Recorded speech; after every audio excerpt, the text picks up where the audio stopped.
She stood at the iron gates in rags, begging for work. But what the wealthy rancher offered changed everything. "Will you be the mother my girls need?" Those words would either save her or destroy what little dignity she had left.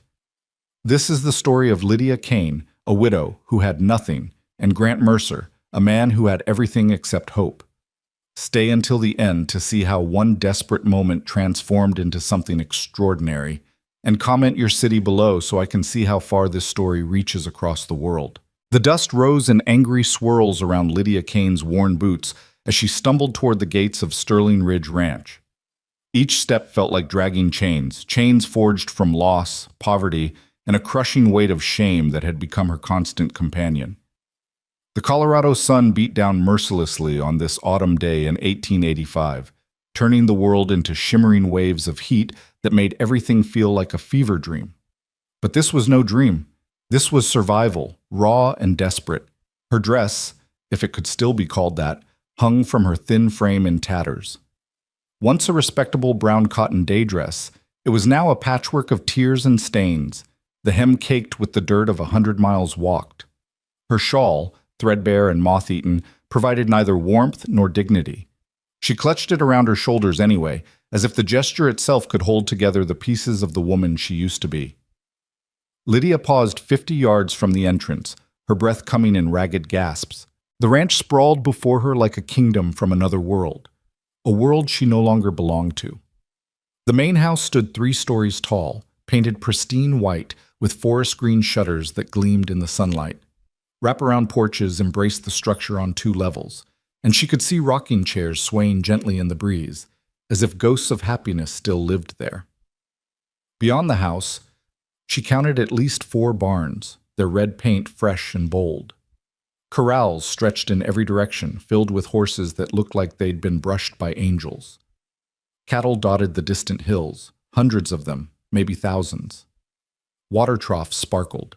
Fences stood straight and strong. Everything about Sterling Ridge Ranch spoke of prosperity, order, and permanence. Everything she no longer possessed. Lydia's stomach clenched with hunger.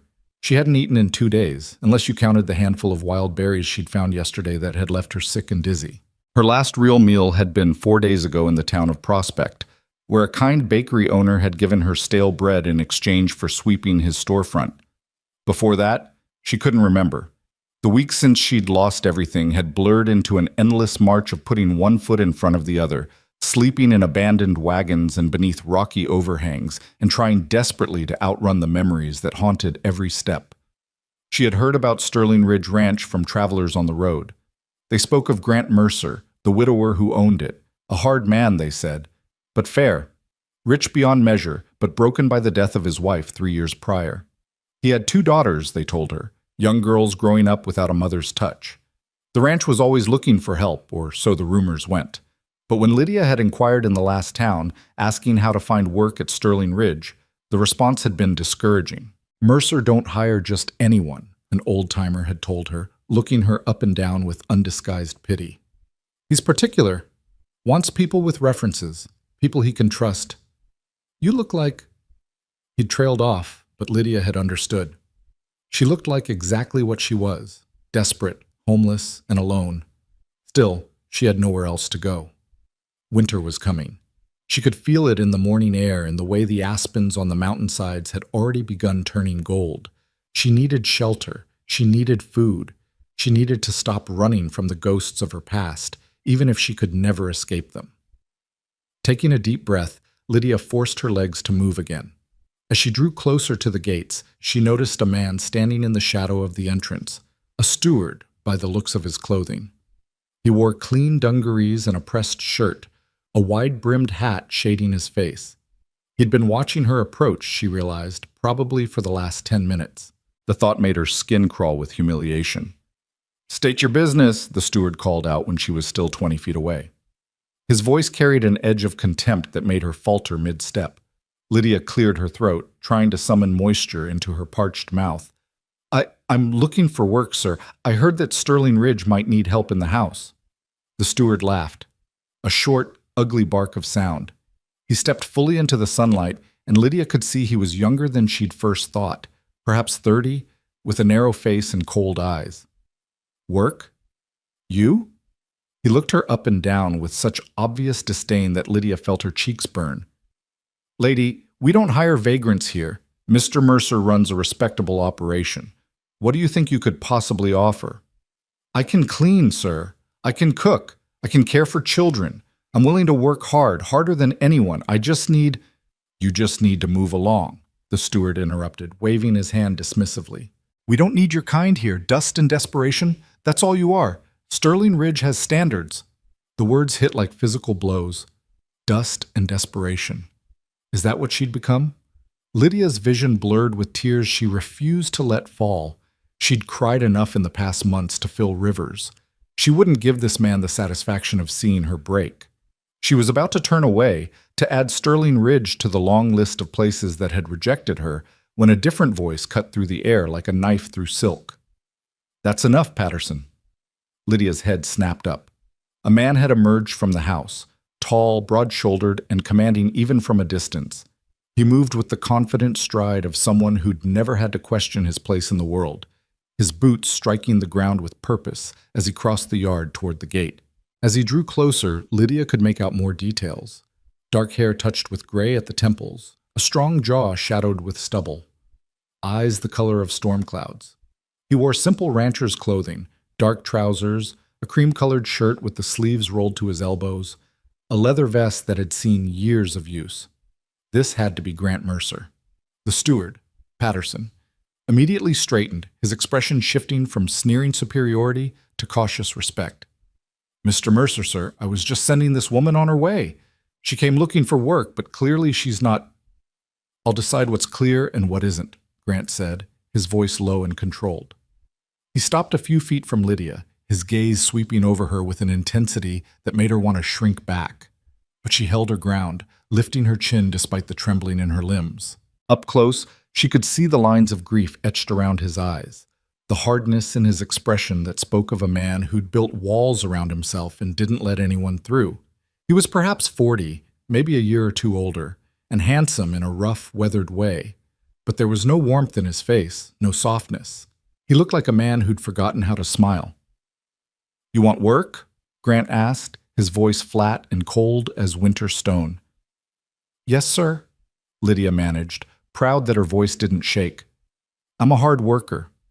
I have experience with housekeeping, cooking, and caring for children. I don't need much, just food and a place to sleep. I'll work for whatever you think is fair. Grant's eyes narrowed. Experience? Where? This was the question Lydia had been dreading. How could she explain her past without revealing too much? How could she make him understand without opening wounds that had barely begun to scar over? I kept house for my husband, she said carefully.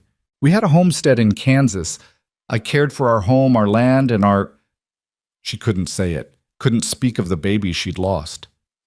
I managed everything. Had? Grant pressed, catching the past tense immediately. What happened? Lydia's hands clenched in the folds of her ruined dress. He died, sir. And the land, there were debts. False debts, but I couldn't prove it. They took everything. The words felt like pulling teeth, each one painful and bleeding. She watched Grant's face for any sign of sympathy, but his expression remained stony and unreadable. So you're a widow, he stated, not a question. Alone. Penniless.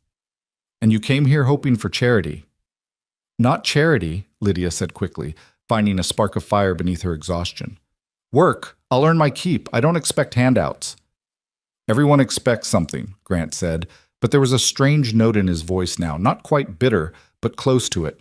He studied her for a long moment, and Lydia had the uncomfortable feeling he was seeing straight through her, past the rags and the dirt to the broken woman beneath. Finally, he spoke again. Patterson tells me you mentioned caring for children. Yes, sir, I have experience. My daughters, Grant said slowly, as if the words cost him something, lost their mother 3 years ago. They've had governesses, housekeepers, and more than their share of well-meaning women trying to fill that void. None of them lasted. Clara, she's 9, doesn't trust easily, and Rosie, she's only 5. She barely remembers her mother anymore. Lydia heard the pain beneath his words, the carefully controlled grief of a father watching his children grow up without the one thing he couldn't give them. Her heart ached in recognition. She knew that kind of loss. She knew what it meant to fail the people you loved most. "Mr. Mercer," she said softly, "I know I don't look like much. I know you have no reason to trust me, but I understand loss. I understand what it means to wake up every day in a world that doesn't make sense anymore.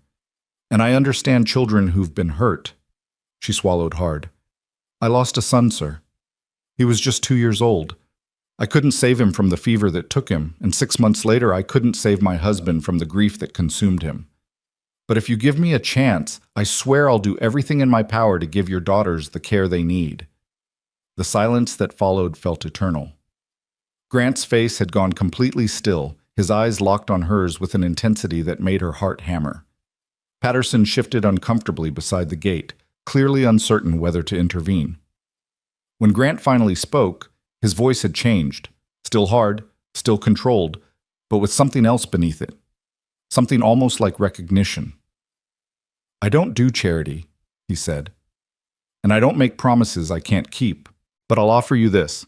You can stay. No pay, just food and shelter. You'll work in the house, care for my daughters, and prove you're worth more than the dust on your shoes.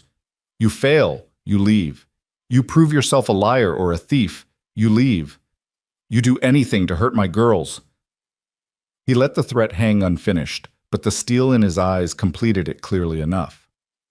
"I understand," Lydia whispered. "One more thing," Grant continued, his gaze never wavering. "You earn your place here, Miss Kane. Every single day. This isn't a home for you. It's a proving ground. My daughters need more than a servant. They need someone who'll care for more than herself, someone who'll put them first no matter what. Can you do that?" Lydia thought of her son's face, forever frozen at 2 years old in her memory. She thought of her husband, of the homestead they'd built together, of everything she'd lost. And she thought of the emptiness that had consumed her since, the purposeless drift from town to town, the slow death of hope. "I'll give them all I have left," she said, and meant it with every fiber of her being. Grant studied her for another long moment, then gave a sharp nod. "Patterson, open the gate." The steward looked like he'd swallowed something sour, but he obeyed, swinging the iron gates wide. Lydia stepped forward on trembling legs, crossing the threshold into Sterling Ridge Ranch. Behind her, the gates swung closed with a final, decisive clang. She didn't look back. She couldn't afford to. As Grant turned to lead her toward the house, he glanced back over his shoulder. "You'll start immediately. Mrs. Fletcher, the head housekeeper, will show you to your quarters and explain your duties. Breakfast is at 6, lunch at noon, dinner at 6. You'll take your meals in the kitchen with the other staff. Questions?" "No, sir." "Good. And Miss Kane?" He stopped walking, forcing her to stop as well. When she met his eyes, she saw a warning there, clear and unmistakable. "My daughters have been through enough. They don't need another person walking into their lives and then leaving. If you're going to run, do it now. Once they start to trust you, once they start to care, I won't forgive you for breaking their hearts. Do you understand?" Lydia understood perfectly. This wasn't just about proving she could clean a house or cook a meal. This was about proving she could stay, could commit, could become something permanent in a world that had taught these girls that nothing lasted. "I won't run," she said. "I promise you that." Grant's expression didn't soften, but something in his eyes shifted, a barely perceptible easing of the rigid control. "We'll see," he said simply, and continued walking. The main house loomed larger with every step, and Lydia felt the weight of what she'd just agreed to settle over her shoulders. She was about to enter the lives of 2 broken little girls and their hardened father. She would sleep under their roof, eat their food, and try to earn a place in a family that had already learned the hard way not to let anyone in. As they climbed the steps to the front porch, the door opened and a stout woman in her 50s emerged, wiping her hands on her apron. She had gray hair pulled back in a severe bun, sharp eyes, and the no-nonsense bearing of someone who ran a tight ship. "Mrs. Fletcher," Grant said, "this is Miss Kane. She'll be helping with the girls in the house. Get her settled." Mrs. Fletcher's gaze raked over Lydia with professional assessment, taking in every detail of her appearance. Lydia braced herself for another dismissal, another round of dust and desperation. Instead, the housekeeper simply nodded. "Follow me, girl. First things first. You need a bath, clean clothes, and some food in your belly. Can't have you looking like a scarecrow around the children." The unexpected kindness in those practical words nearly undid Lydia's composure. She blinked rapidly, willing the tears away. "Thank you," she whispered. Mrs. Fletcher snorted. "Don't thank me yet. You haven't met Clara and Rosie. Those girls will test you 6 ways to Sunday. If you last a week, then you can thank me."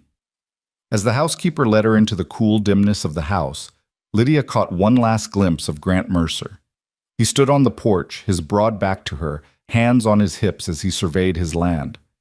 For just a moment, she saw past the hardness to the loneliness beneath. A man standing alone in a kingdom that felt empty despite all its wealth. Then Mrs. Fletcher pulled her deeper into the house, and the moment was gone. The interior of Sterling Ridge was even more impressive than the exterior. Polished wood floors gleamed beneath Turkish rugs. Photographs in silver frames lined the walls. A beautiful woman with laughing eyes appeared in many of them, always surrounded by the same 2 girls at various ages. The late Mrs. Mercer, Lydia realized, the ghost that haunted this house. "That's Margaret," Mrs. Fletcher said, noticing Lydia's gaze. "Died of pneumonia 3 winters ago. Came on fast. She was laughing at breakfast one day, gone within the week. Mr. Mercer?" She shook her head. "Well, he's not been the same since. None of them have." They climbed a narrow staircase, the servants' stairs, Lydia guessed, and emerged on the 2nd floor. Mrs. Fletcher led her down a plain hallway to a small room at the end. It was simple but clean, a narrow bed with a patchwork quilt, a washstand with a chipped basin, a wooden chair, and a small window overlooking the back pastures. To Lydia, it looked like paradise. "This is yours," Mrs. Fletcher said. "I'll have hot water sent up. There's soap and a towel in the cabinet. I'll bring clothes. You look about the size Margaret was." She caught Lydia's expression and softened slightly. "Don't fret about it, girl. The clothes are just sitting in trunks, doing no one any good. Margaret would have wanted them used." After Mrs. Fletcher left, Lydia sank onto the edge of the bed, her body suddenly too heavy to hold upright. She was inside. She was safe, at least for tonight. But safety came with a price. The promise she'd made to Grant Mercer, the vow that she wouldn't run, that she would be what his daughters needed. Could she keep that promise? Could she open her heart again, knowing how much it hurt to lose what you loved? She didn't have time to find answers. Within minutes, a young maid appeared with buckets of steaming water, followed by Mrs. Fletcher carrying an armload of clothes and a tray of food, bread, cheese, cold chicken, and apple slices. "Eat first," the housekeeper ordered, "then wash. I'll be back in an hour to take you to the girls." Alone again, Lydia ate mechanically, barely tasting the food despite her desperate hunger. Her mind kept circling back to Grant Mercer's words. "You earn your place here, Miss Kane, every single day." She finished the meal, then stripped off her ruined clothes and sank into the tin tub that had been filled with hot water. The heat stung her cold skin, and she had to bite her lip to keep from crying out. As she scrubbed away weeks of dirt and despair, she watched the water turn gray, then brown. When she finally emerged, wrapped in a rough towel, she felt almost human again. The clothes Mrs. Fletcher had brought were simple but well made. 2-day dresses in dark blue and gray, a nightgown, undergarments, stockings, and a pair of shoes that were only slightly too large. Lydia dressed in the gray dress, running her hands over the soft cotton with something close to reverence. She couldn't remember the last time she'd worn something that wasn't falling apart. True to her word, Mrs. Fletcher returned exactly 1 hour later. She gave Lydia an approving nod. "Better, much better. Now come, the girls are in the nursery. They've been told you're coming." Lydia's stomach knotted with sudden nerves. This was it. This was the moment that would determine whether she'd truly found sanctuary or just another temporary stopping point before the next rejection. The nursery was on the 2nd floor, in the family wing of the house. As they approached, Lydia could hear voices, a woman's patient tone, and then a child's sharp retort. Mrs. Fletcher knocked once, then pushed open the door. "Miss Adelaide, this is Miss Kane. She'll be helping with Clara and Rosie from now on." The woman inside, Miss Adelaide, presumably the current governess, looked up with barely concealed relief. She was perhaps 25, pretty but tired, with the frazzled air of someone at the end of their rope. Two girls sat at a table by the window. The older one, Clara, had her mother's dark hair and her father's storm gray eyes, set in a face that was trying desperately to be grown up and hard. The younger one, Rosie, was fair-haired and delicate, with huge blue eyes that watched everything with an unsettling intensity. "Oh, thank goodness," Miss Adelaide said. "I was just— Clara, sit down." But Clara had already stood, her arms crossed over her chest as she stared at Lydia with undisguised hostility. "We don't need another one," she announced. "The last lady said she was going to stay forever, and she left after 2 weeks. The one before that lasted 5 days. "Clara," Mrs. Fletcher said warningly. "It's true." The girl's voice cracked with emotion she was trying desperately to hide. "They always leave. We don't need anyone. Rosie and I are fine by ourselves." Lydia's heart twisted. She recognized that defiance, that desperate attempt to protect yourself by rejecting others before they could reject you. She'd felt it herself every single day since she'd lost her family. She knelt down slowly, bringing herself to Clara's eye level. The girl tensed, as if preparing for a lecture or empty promises. "You're right," Lydia said quietly. "People do leave, and I'm sure that hurts terribly. I would never insult you by promising I'll stay forever, because you're smart enough to know that no one can promise that." Clara blinked, clearly thrown off balance by Lydia's honesty. "But I can promise you this," Lydia continued. "Every day I'm here, I'll show up. Every day, I'll do my best. And if I do have to leave someday, it won't be because you weren't worth staying for. Do you understand?" Clara's eyes shimmered with tears she was fighting back. "You're just like all the others," she whispered. "You'll get tired of us and go away." "Maybe," Lydia admitted. "Or maybe you'll surprise yourself and decide you like having me around. Either way, we won't know unless we try." For a long moment, Clara just stared at her. Then, almost imperceptibly, her shoulders relaxed a fraction. She didn't smile, didn't welcome Lydia with open arms, but she didn't run away either. "Fine," she said finally, "but don't expect me to call you mother or anything stupid like that." "I wouldn't dream of it," Lydia said gently. "You already had a mother. No one can replace her." Something in Clara's face crumpled briefly before she rebuilt her walls. She sat back down at the table, picking up a book and pretending to read, though Lydia could see her hands shaking. Lydia turned her attention to the younger girl, who had been watching the entire exchange in silence. Rosie hadn't moved from her chair, but her eyes were enormous, taking in every detail of this new stranger in her world. "Hello, Rosie," Lydia said softly, not approaching. "That's a beautiful doll you have there." Rosie clutched the doll tighter to her chest, a porcelain-faced creation in a blue dress. "Her name is Emma," she whispered. "She was Mama's when Mama was little." "She's lucky to have you taking care of her," Lydia said. "I can tell you're very gentle with her." Rosie considered this, then slowly climbed down from her chair. She walked to where a stack of books sat on a low shelf and selected one, bringing it back but stopping several feet from Lydia. "Can you read?" she asked, her voice barely audible. "Yes, I can." "Miss Adelaide says her throat hurts. Can you read to me?" It was a test, Lydia realized. A small offering of trust, fragile as spun glass. "I would be honored," she said. She settled into the rocking chair near the window, and after a moment's hesitation, Rosie climbed into her lap, still clutching Emma the doll. The weight of the small body against hers hit Lydia like a physical blow, so similar to holding her own son, and yet so different. But she forced herself to breathe through the pain, to open the book, to begin reading in a steady voice. Within minutes, Rosie's head was resting against Lydia's shoulder, completely relaxed in a way that suggested the child was starved for physical affection. From across the room, Lydia felt Clara's eyes on her, watching, assessing, waiting to see if this new woman would be like all the others. Miss Adelaide excused herself quietly, murmuring something about needing to speak with Mrs. Fletcher. The door clicked shut, leaving Lydia alone with the two girls. She read for an hour, maybe more, until Rosie fell asleep in her arms, and Clara's pretense of reading devolved into simply staring out the window.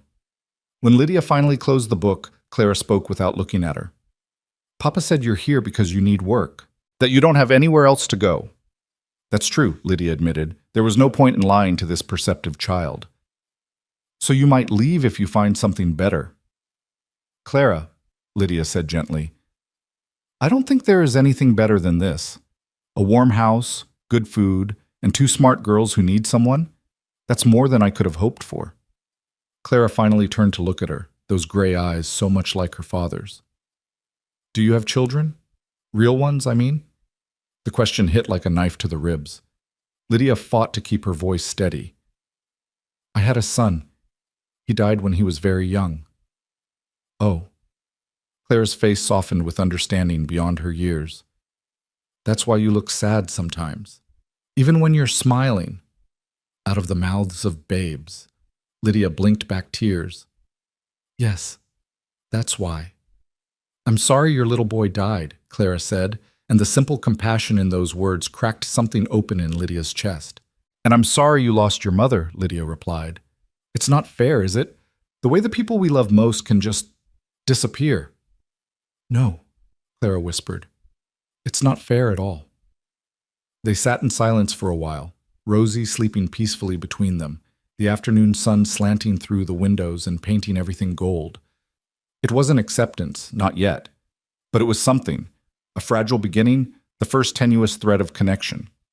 When Mrs. Fletcher came to fetch her for dinner preparations, Lydia carefully transferred Rosie to her bed, tucking the little girl in with Emma the doll. Clara pretended not to watch, but Lydia saw her following every movement. I'll see you tomorrow, Lydia told them softly. Clara didn't respond, but as Lydia reached the door, the girl spoke. Miss Kane? Yes? You're different from the others. I don't know if that's good or bad yet, Lydia smiled. I guess we'll find out together.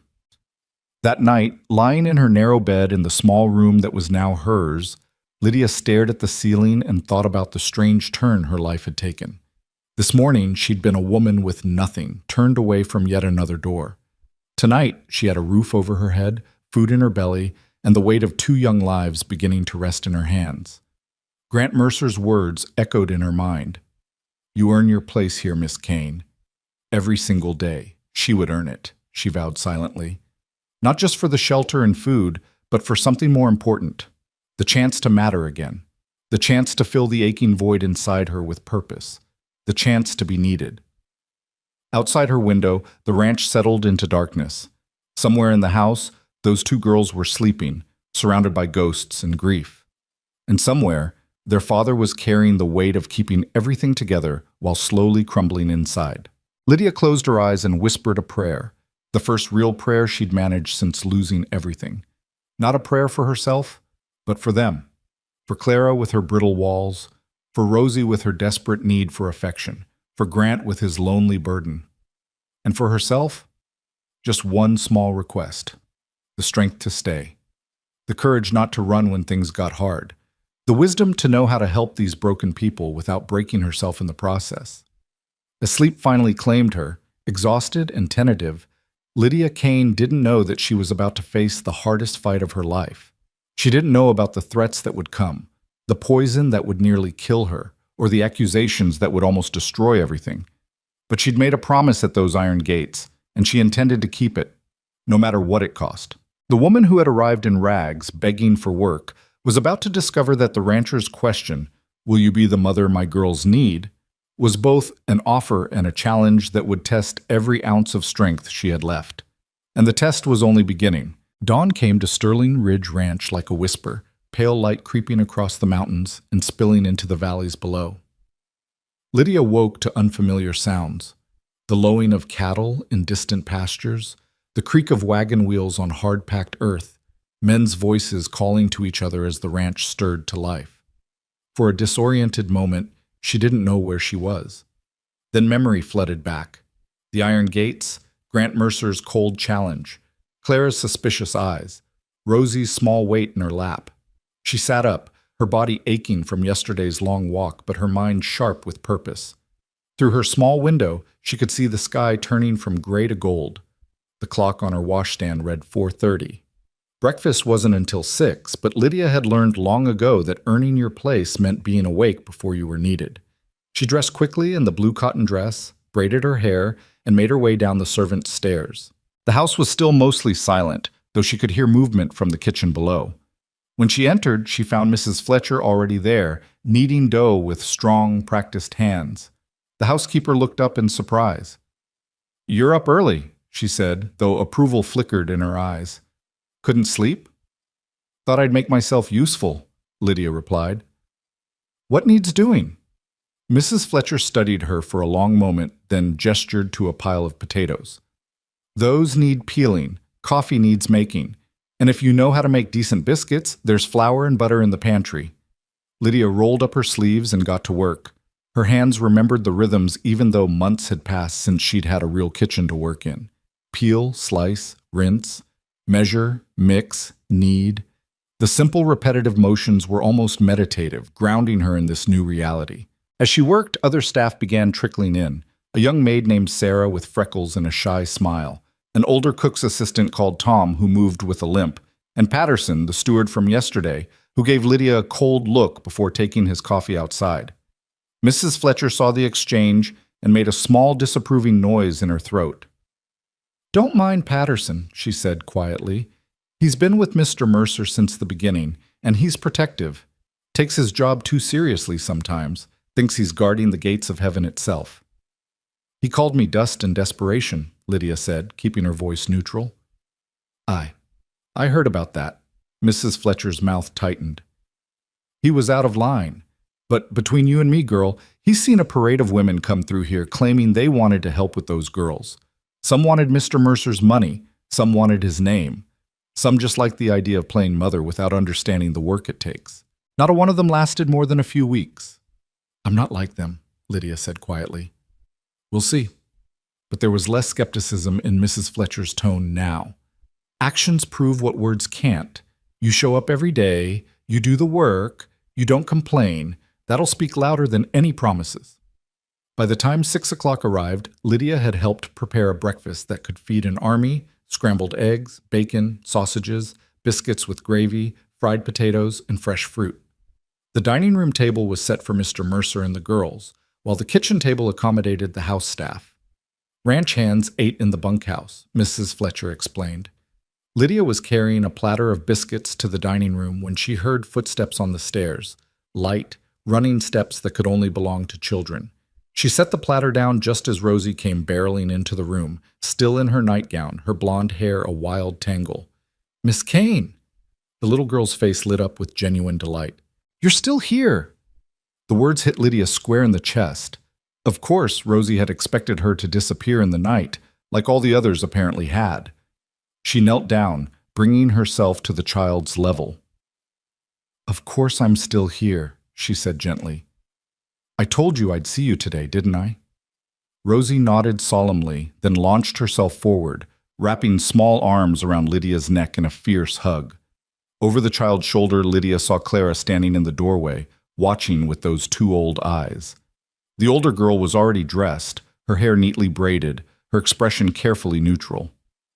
"Rosie, you're not even dressed yet," Clara said, her tone mimicking adult exasperation. "Papa will be down any minute." "I wanted to see if Miss Kane was real," Rosie said, pulling back from the hug, but keeping one hand firmly wrapped around Lydia's fingers. "I thought maybe I dreamed her." "Well, I'm quite real," Lydia assured her, smoothing down the child's wild hair. "But your sister's right. We should get you dressed before breakfast. Come on." She stood, letting Rosie lead her back upstairs, Clara trailing behind them. In the nursery, Lydia helped Rosie into a simple dress and combed out the tangles in her hair while Clara sat on the bed, ostensibly reading but clearly watching every interaction. "Do you know how to do braids?" Rosie asked. "Mama used to make mine fancy with ribbons and everything. Miss Adelaide just does regular ones." "I can try," Lydia said, "though I have to warn you, I'm out of practice." She worked carefully, her fingers remembering skills she'd used on herself a lifetime ago. When she finished, Rosie ran to the mirror and gasped with delight. It wasn't as elaborate as what her mother had probably done, but it was neat and pretty, with a blue ribbon woven through. "It's beautiful," Rosie breathed. "Can you do mine too?" The question came from Clara, so quietly Lydia almost missed it. She turned to find the older girl looking at her with something close to hope, though she was trying hard to hide it. "Of course," Lydia said, as if it were the most natural request in the world. Clara sat stiffly at first, But as Lydia's fingers worked through her dark hair, the girl gradually relaxed. "Mama had hair like mine," she said softly. "Everyone says I look just like her." "That must be nice," Lydia said, "to carry a piece of her with you." Sometimes it makes Papa sad to look at me. I can tell, even though he tries to hide it." Lydia's hands paused briefly, her heart aching for this child who carried such heavy knowledge. "Grief is complicated," she said carefully. "Your father loves you very much. If he's sad sometimes, it's not because of you, it's because he misses your mother. Those are two different things." "I miss her too," Clara whispered, "but I'm forgetting her. Her voice, mostly. I try to remember what she sounded like, but it gets harder every year." Lydia finished the braid and tied it with a ribbon that matched Clara's green dress. Then she turned the girl around and looked her straight in the eyes. "Your mother lives in more than just memories, Clara. She lives in the way you take care of your sister, in how smart and strong you are, in every kind thing you do. Those parts of her will never fade." Clara's eyes filled with tears, but she blinked them back furiously. "We should go," she said, her voice thick. "Papa doesn't like us to be late for breakfast." Downstairs, Grant Mercer was already seated at the head of the dining table, a newspaper spread before him and a cup of black coffee at his elbow. He looked up as they entered, his gaze moving from his daughters to Lydia with an expression she couldn't quite read. "Good morning, girls," he said. "Miss Kane." "Good morning, Papa," Rosie chirped, climbing into her chair. "Look at my braid. Miss Kane made it pretty." Grant's eyes moved to Rosie's hair, then to Clara's, and something flickered across his face, pain maybe, or memory. "Very nice," he said quietly. The girls chattered through breakfast while Grant remained largely silent, occasionally interjecting a question about their studies or plans for the day. Lydia stood near the sideboard, ready to refill plates or fetch anything needed, but she couldn't help observing the family dynamics. Grant was present but distant, as if he were watching his daughters through a pane of glass. The girls directed most of their conversation at each other, only occasionally trying to draw their father in. It was a family functioning but not thriving, Lydia thought, going through the motions but missing some essential spark. After breakfast, while the girls worked on their lessons with Miss Adelaide, Lydia threw herself into the work of the house. She scrubbed floors until her knees ached, washed windows until they sparkled, dusted shelves that already seemed clean. Mrs. Fletcher watched her with growing approval. "You don't have to work yourself to death on the first day," the housekeeper said around mid-morning. "I need to earn my place," Lydia replied, echoing Grant's words from yesterday. "Aye, but there's earning your place and there's burning yourself out. Pace yourself, girl. This is a marathon, not a sprint." But Lydia couldn't pace herself. Some driven need inside her demanded that she prove her worth, that she become indispensable before anyone could decide she wasn't needed. She attacked every task with fierce determination, as if scrubbing hard enough could scour away her past failures. By noon, when she went to help prepare lunch, she was exhausted but satisfied. The downstairs rooms gleamed. Fresh flowers, gathered from the kitchen garden, brightened every table. The air smelled of beeswax and lemon oil instead of the mustiness that had lingered in corners. Grant noticed when he came in for lunch. He paused in the entrance hall, his eyes sweeping over the changes. "You've been busy?" he said, his tone neutral. "Just doing my job, Mr. Mercer," Lydia replied. He studied her for a long moment, then nodded once before heading to his study. It wasn't much, but Lydia felt a small glow of accomplishment. She was making a difference, however small. The afternoon brought new challenges. Miss Adelaide knocked on the kitchen door around 2 o'clock, looking harried and apologetic. "I'm so sorry, Mrs. Fletcher, but I have a terrible headache. I've tried to push through, but I simply can't continue the lessons. Could someone—" "I can help," Lydia offered immediately. "I can work with the girls on their studies." Mrs. Fletcher and Miss Adelaide exchanged glances. "Can you read well?" the governess asked. "Clara is quite advanced for her age, and she gets frustrated if someone can't keep up with her." "I can read," Lydia assured her, "and I had some schooling myself. I won't be perfect, but I can manage an afternoon." "Bless you," Miss Adelaide said fervently. "They're working on arithmetic and reading comprehension. The books are all laid out in the schoolroom." The schoolroom turned out to be a bright, airy space on the second floor, lined with bookshelves and featuring a large chalkboard on one wall. Clara and Rosie looked up when Lydia entered, Clara with suspicion, Rosie with delight. "Where's Miss Adelaide?" Clara asked. "She's not feeling well, so I'll be helping you finish your lessons today," Lydia explained. "What are you working on?" "Arithmetic," Clara said, her tone suggesting this was a test. "Long division, it's very complicated." Lydia came over and looked at the problems written in Clara's careful hand. They were indeed complex for a 9-year-old, but nothing Lydia couldn't handle. "These look good," she said, checking Clara's work. "You made one small error here. See, when you carried the remainder, you forgot to—" "I did not," Clara snapped, then looked closer. Her cheeks flushed. "Oh, you're right." "It's an easy mistake," Lydia said gently. "Want to try the next one?" For the next 2 hours, Lydia worked with both girls on their studies. Rosie needed help with her letters, tracing them carefully, while Lydia guided her hand. Clara pushed through increasingly difficult arithmetic problems, occasionally glancing at Lydia as if expecting her to give up and admit she was in over her head.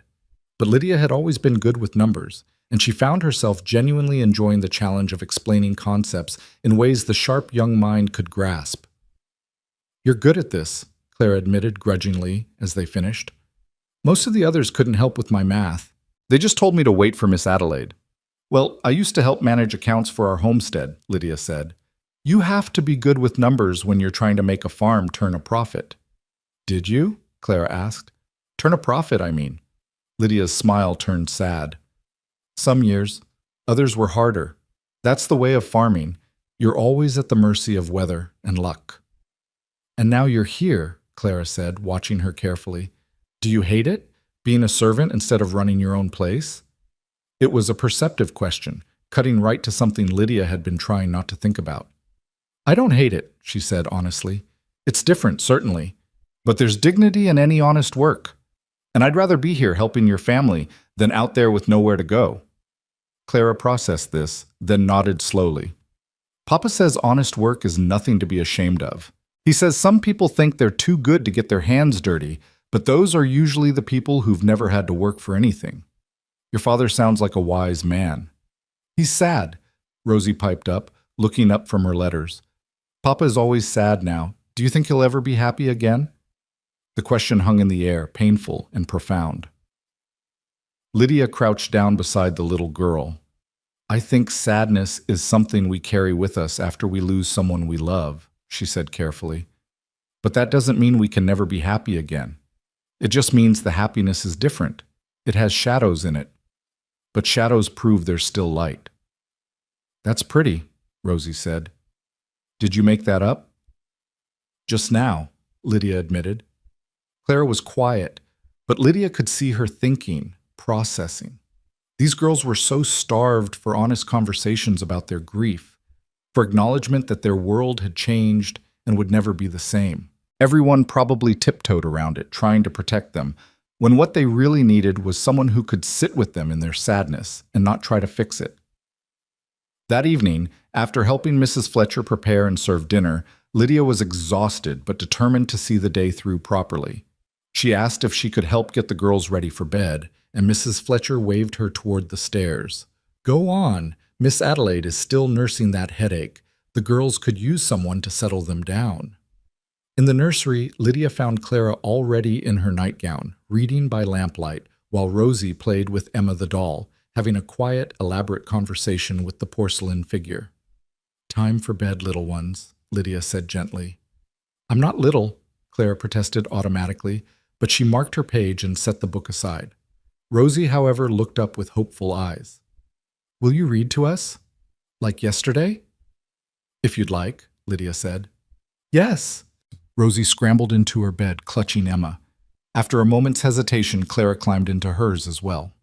Lydia settled between the two beds with a book of fairy tales and began to read.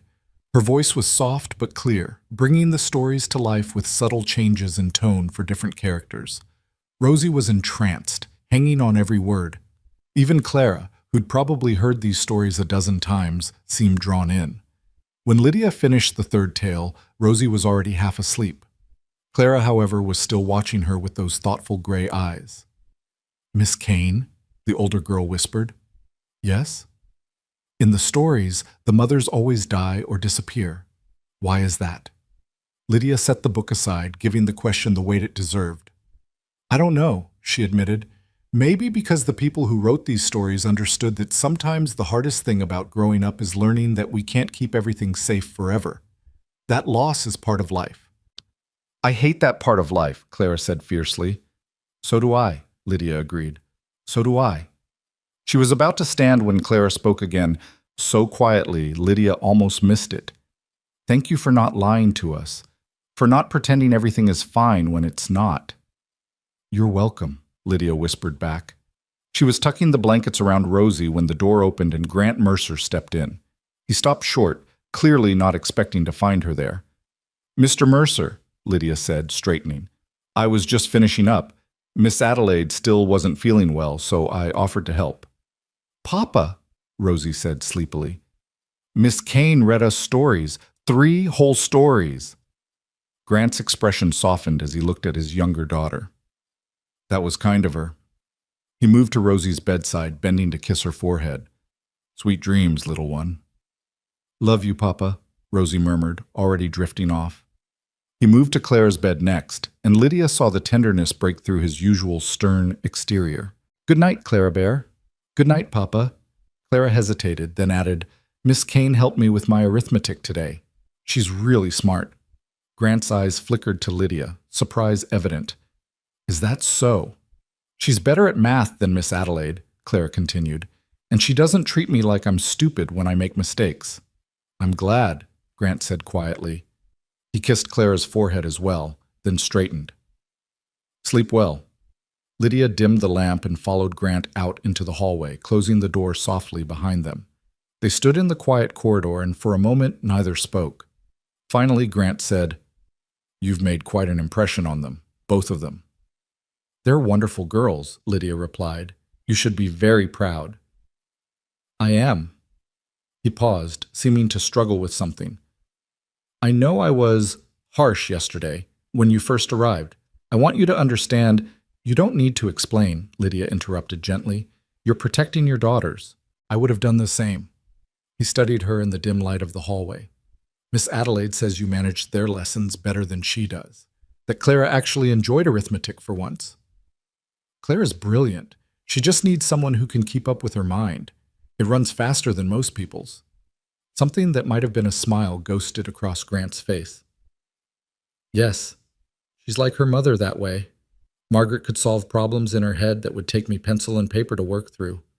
It was the first time Lydia had heard him speak his late wife's name without his voice going flat and cold. Progress, maybe. I should let you rest, Grant said, stepping back. You've had a long day. Mr. Mercer? Lydia called as he turned to go. He looked back. Thank you, she said simply, for giving me a chance. He held her gaze for a long moment. Prove me right, Miss Kane. Prove that I didn't make a mistake. Then he was gone, his boots echoing down the hallway toward his own room. Lydia made her way back to her small room, her whole body aching with exhaustion. But as she lay in bed, she felt something she hadn't experienced in months. Purpose. She'd gotten through one full day. She'd made progress with the girls. She'd shown Grant Mercer that she could handle the work. One day down, she thought. Just need to do it again tomorrow. And the day after that. And the day after that. The days began to blur together in a rhythm that was both exhausting and oddly comforting. Lydia rose before dawn, helped prepare breakfast, worked on the house, supervised the girls' lessons, helped with dinner, and got the children ready for bed. Then she would collapse into her narrow bed, sleep for a few precious hours, and wake to do it all again. But something was shifting in the household. After a week, even Patterson began to nod at her in grudging acknowledgement. Sarah, the young maid, started seeking out Lydia's company during breaks, chattering about her family and asking shy questions about Lydia's past. Mrs. Fletcher began trusting her with more complex tasks, managing the pantry inventory, planning menus, even handling some of the household accounts. And the girls were transforming. Rosie attached herself to Lydia like a small, affectionate shadow. She followed her everywhere, chattering constantly, demanding stories and songs and attention. At first, Lydia worried it was too much, too fast, that the child was getting too attached. But Mrs. Fletcher told her gently, "That little girl has been hungry for mothering since she was 2 years old. Let her have what she needs." Clara remained more guarded, but even she was softening. She started leaving her books in places where Lydia would find them, a silent invitation to read together. She asked Lydia's opinion on her schoolwork, her ideas, her observations about the world. When Lydia praised her genuinely, Clara would flush with pleasure, though she tried to hide it. 2 weeks after Lydia's arrival, something shifted in Clara during their afternoon lessons.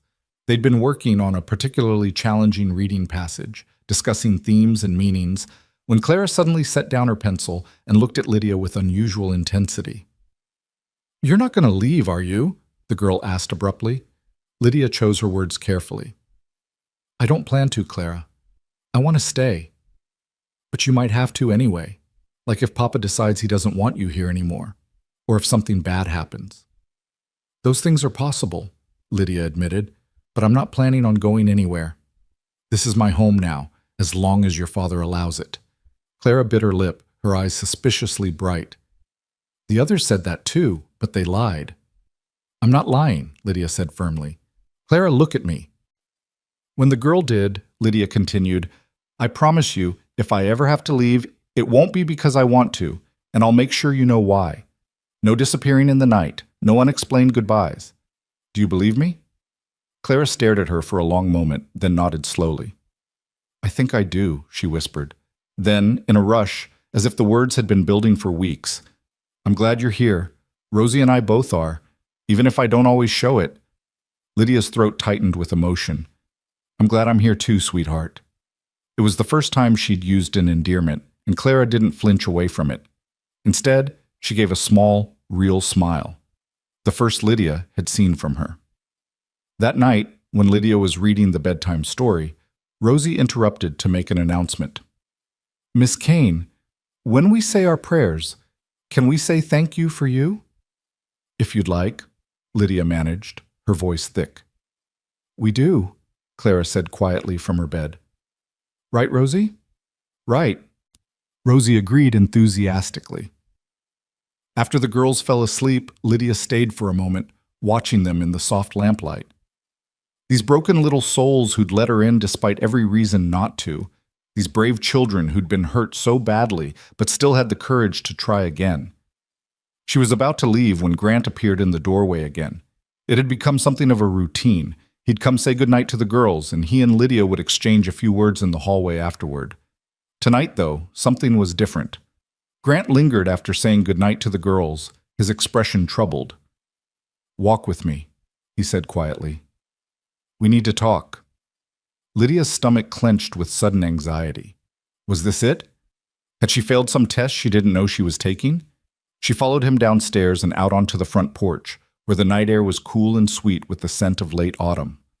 Grant stood at the railing, looking out over his land. For a long time he didn't speak. Finally he said, "You've been here 2 weeks." "Yes, sir." "You've exceeded every expectation I had. The house runs more smoothly. The girls are happier, truly happy, not just going through motions. Even Mrs. Fletcher says you're the best help she's had in years." Lydia waited, sensing there was a but coming.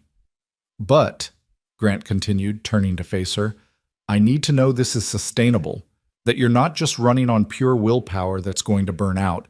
I've seen people work themselves to exhaustion trying to prove something, and it never ends well." "I'm not going to burn out," Lydia said, though she wasn't entirely sure that was true. "Miss Kane, Lydia," he said, and the use of her first name startled her. "I see you. I see you awake before dawn and up past midnight. I see you pushing yourself harder than anyone should. I appreciate the dedication, but I need you to pace yourself. My daughters have already lost too much. I won't have them lose you because you worked yourself into the ground trying to earn a place you've already secured." The words hit her like a physical blow. "I've already secured it?" she repeated. Grant nodded. "You're not on trial anymore. The room is yours. The position is yours. You're part of this household. But that means I need you to take care of yourself so you can keep taking care of them. Understood?" Lydia felt tears prick her eyes. I needed to prove—" "You've proven enough," Grant said firmly. "Now stop trying to be perfect and just be present. That's what they need, what we all need. It was the most he'd spoken to her in one conversation, and the most emotion she'd heard in his voice. They stood in silence for a moment, the night settling around them. "Thank you, Mr. Mercer," Lydia finally said. "Grant?" he corrected quietly. "When it's just us, you can call me Grant." She nodded, not trusting her voice.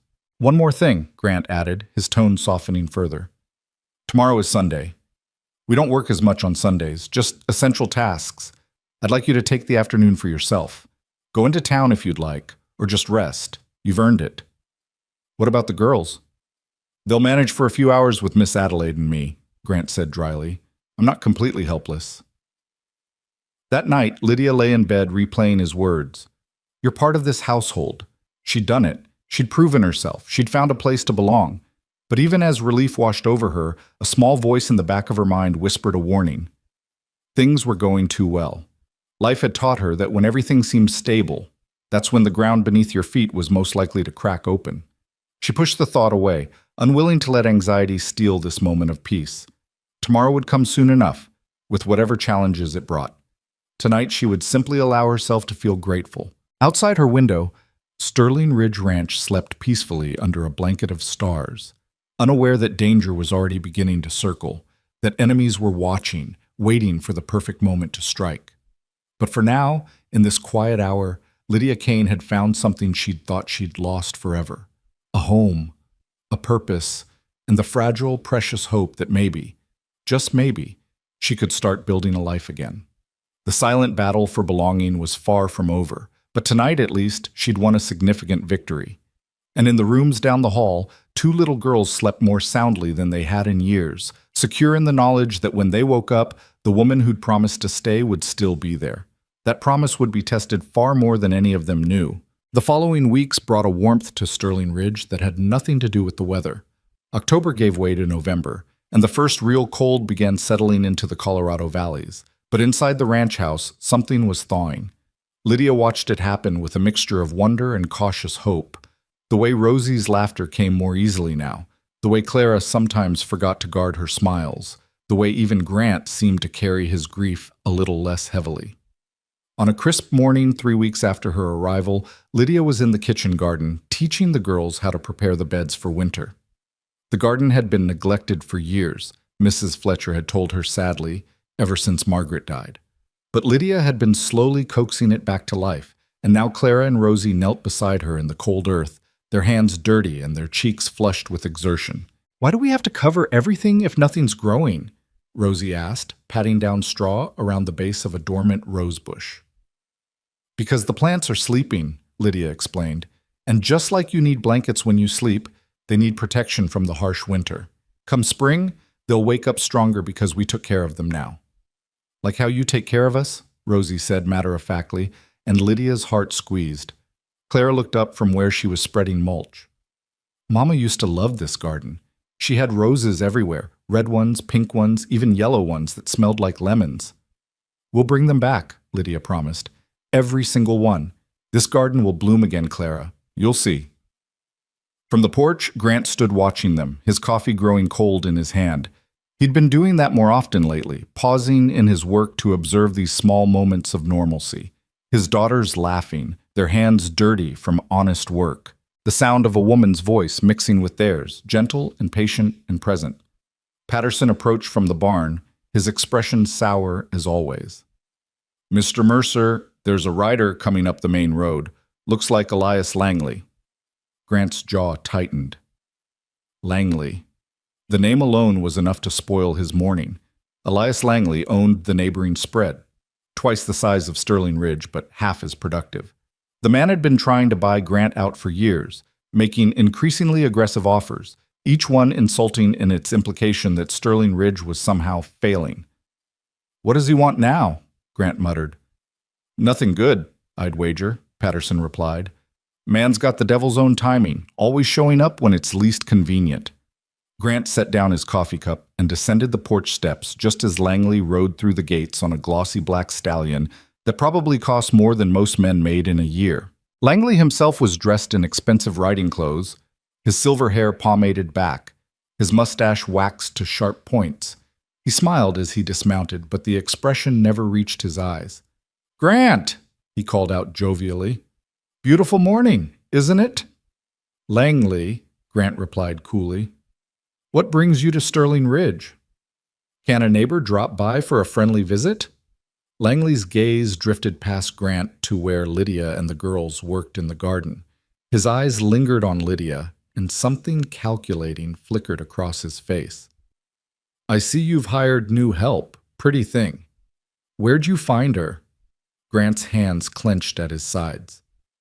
"My household staff is none of your concern."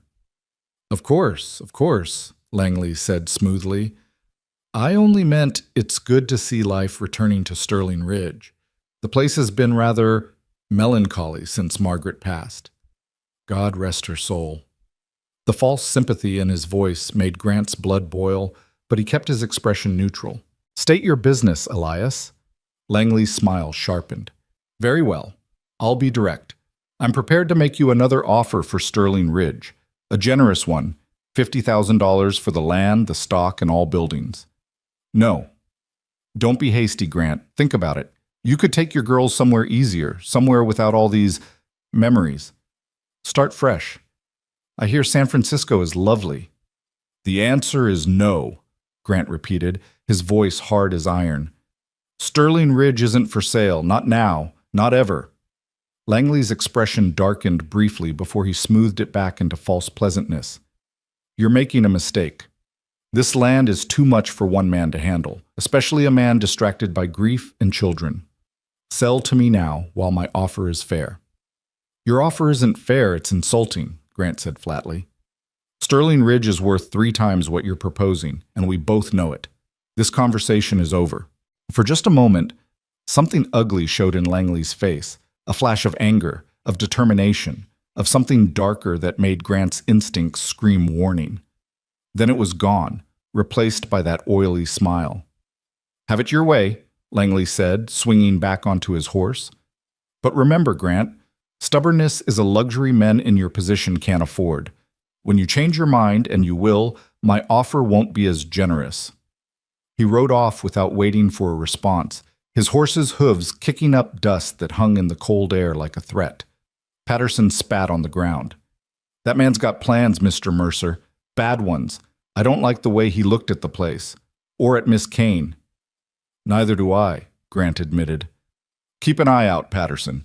If any of Langley's men come around asking questions or causing trouble, I want to know immediately." "Yes, sir." But Grant couldn't shake the unease that had settled over him like a cold fog. Langley had been persistent before, but there'd been something different this time. A certainty in his manner that suggested he knew something Grant didn't, as if he were already counting Sterling Ridge as his, just waiting for the right moment to take it. In the garden, Lydia had noticed the visitor but thought nothing of it until she saw Grant's face after the man left. The tension in his shoulders, the way his hands stayed clenched even as he walked back toward the house, it spoke of trouble. "Girls, why don't you go wash up for lunch?" she suggested. "I'll finish here." Clara looked like she wanted to protest, but something in Lydia's tone made her nod and take Rosie's hand. As soon as they were out of earshot, Lydia approached Grant, who stood staring at the gate as if he could still see Langley's retreating form. "Is everything all right?" she asked quietly. Grant glanced at her, seeming to debate how much to share. Finally, he said, "That was Elias Langley. Owns the property north of here. He's been trying to buy Sterling Ridge for years. And you don't want to sell." "This is my daughter's inheritance," Grant said, his voice rough with emotion. "This is the land Margaret and I built together. I'll be damned before I let someone like Langley get his hands on it." Lydia nodded, understanding the fierce protectiveness in his voice. She knew what it meant to lose everything, to have something precious torn away. "Then we'll make sure he doesn't," she said simply. Grant looked at her sharply. "We?" "This is my home too now," Lydia said, meeting his gaze steadily. "And those are my girls in there. If someone threatens this place, they threaten all of us." Something shifted in Grant's expression. Surprise, perhaps, or gratitude? Or something more complicated that neither of them was ready to name. "Thank you," he said quietly. The days that followed were deceptively peaceful. Lydia continued her work with the girls, watching Clara master increasingly complex arithmetic and Rosie slowly sound out her first complete sentences. In the evenings, she'd sit with them by the fire, telling stories or teaching them songs her own mother had taught her long ago. Grant began joining them more often, sitting in the leather chair by the hearth with a book in his lap, though Lydia noticed he spent more time watching them than reading. "Tell us about when you were little," Rosie demanded one night, curled against Lydia's side on the sofa. "What do you want to know?" Lydia asked, braiding her fingers through the child's soft hair. "Everything. Did you have a mama and papa? Did you have any brothers or sisters?" Lydia's smile turned bittersweet. "I had both parents when I was very young, but they died when I was about Clara's age. My grandmother raised me after that." "Were you sad?" Clara asked from her spot on the floor, where she was supposedly working on needlepoint, but was clearly listening intently. "Very sad," Lydia admitted. "For a long time I thought I'd never be happy again. But my grandmother was wise. She told me that sadness doesn't replace happiness. It just lives alongside it. You can be sad about what you lost and still find joy in what you have." Grant's eyes met hers across the room, and something unspoken passed between them. They both understood that particular truth too well. "I'm glad you're here now," Rosie said sleepily, "even if you were sad before." "So am I, sweetheart," Lydia whispered. "So am I." That night, after the girls were asleep, Lydia found Grant on the back porch, staring out at the dark shapes of the mountains against the starlit sky. She almost turned back, not wanting to intrude, but he called out without looking. "Lydia, join me!" She stepped out into the cold, wrapping her shawl tighter. Grant gestured to the chair beside his, and they sat in companionable silence for a moment. "Thank you," Grant said finally, "for what you said to them tonight, about sadness and happiness living together. Margaret used to say something similar. She sounds like she was wise." "She was." Grant's voice was soft with memory. "She made everything better just by being in it. When she died, it felt like the sun went out. I didn't think—" He stopped, his jaw working.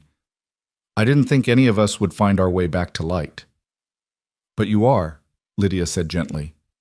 "Slowly, maybe, but you are." Grant turned to look at her, his expression vulnerable in a way she'd never seen. "Because of you.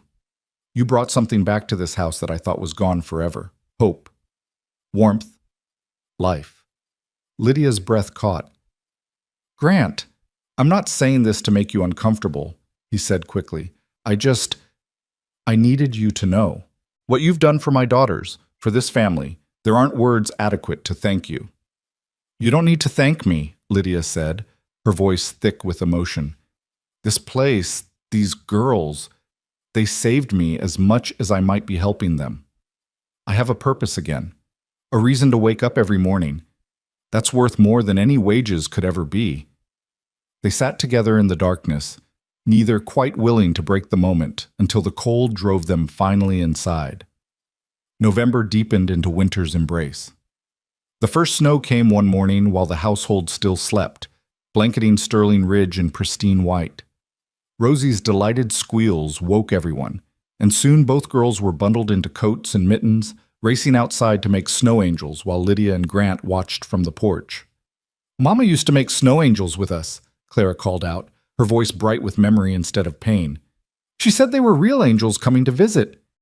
"Then we'd better make lots of them," Lydia called back, "so the angels feel welcome." She was about to join the girls when a wave of dizziness hit her so suddenly she had to grab the porch railing. The world tilted, her vision graying at the edges. "Lydia?" Grant's hand was on her elbow, steadying her. "Are you all right?" "I'm fine," she said automatically, though the dizziness was getting worse. "Just stood up too fast." But it wasn't just standing up too fast. She'd been feeling off for days. A persistent queasiness, a bone-deep exhaustion that sleep didn't fix, occasional moments where her heart would race for no apparent reason. She'd dismissed it as the change in weather, the demands of her work, anything but what her body was trying to tell her. "You're pale," Grant said, his concern deepening. "When's the last time you ate?" Lydia tried to remember. She'd been so focused on getting breakfast ready for everyone else that she'd forgotten to eat herself. Again. "I'll have something at lunch," she assured him. You'll have something now, Grant said firmly, steering her back inside. Mrs. Fletcher, can you bring Miss Kane some breakfast in the sitting room and some tea? Of course, Mr. Mercer, Mrs. Fletcher said, her sharp eyes taking in Lydia's pallor with concern. Grant settled Lydia in a chair by the fire and refused to let her get up until she'd eaten a full plate of eggs, bacon, and toast, plus 2 cups of tea. The food helped, pushing back the dizziness and settling her stomach somewhat. But the worried look didn't leave Grant's face. If you're not feeling better by tomorrow, I'm sending for the doctor, he said. That's not necessary, Lydia protested. I'm just tired. You're running yourself ragged, Grant countered. I told you to pace yourself, remember? I am pacing myself. Lydia. His voice was gentle but firm. I know you're trying to prove you belong here, but you already do. You don't have to work yourself sick to earn your place. Before Lydia could respond, Clara burst into the room, snow-covered and breathless. Miss Kane, come make snow angels with us. Papa, you too. The moment of tension broke. Grant sighed but stood, offering Lydia his hand. Come on. The girls want angels. We'll give them angels. The afternoon dissolved into unexpected joy. Grant and Lydia joined the girls in the snow, making angels and snowmen and engaging in a snowball fight that left everyone laughing and frozen. Watching Grant play with his daughters, his face transformed by genuine happiness, Lydia felt something shift in her chest, something warm and terrifying that she wasn't ready to examine. That evening, after an early supper, the girls begged for hot chocolate and stories by the fire. Mrs. Fletcher made her famous cocoa with real cream and a hint of cinnamon, serving it in delicate china cups that had belonged to Margaret. As darkness fell outside and the fire crackled, Lydia found herself thinking this might be what real family felt like. Not the family you're born with, but the one you choose, or that chooses you. She was helping Rosie with her cocoa when the dizziness returned, stronger this time. The cup slipped from her hands, shattering on the floor. Lydia!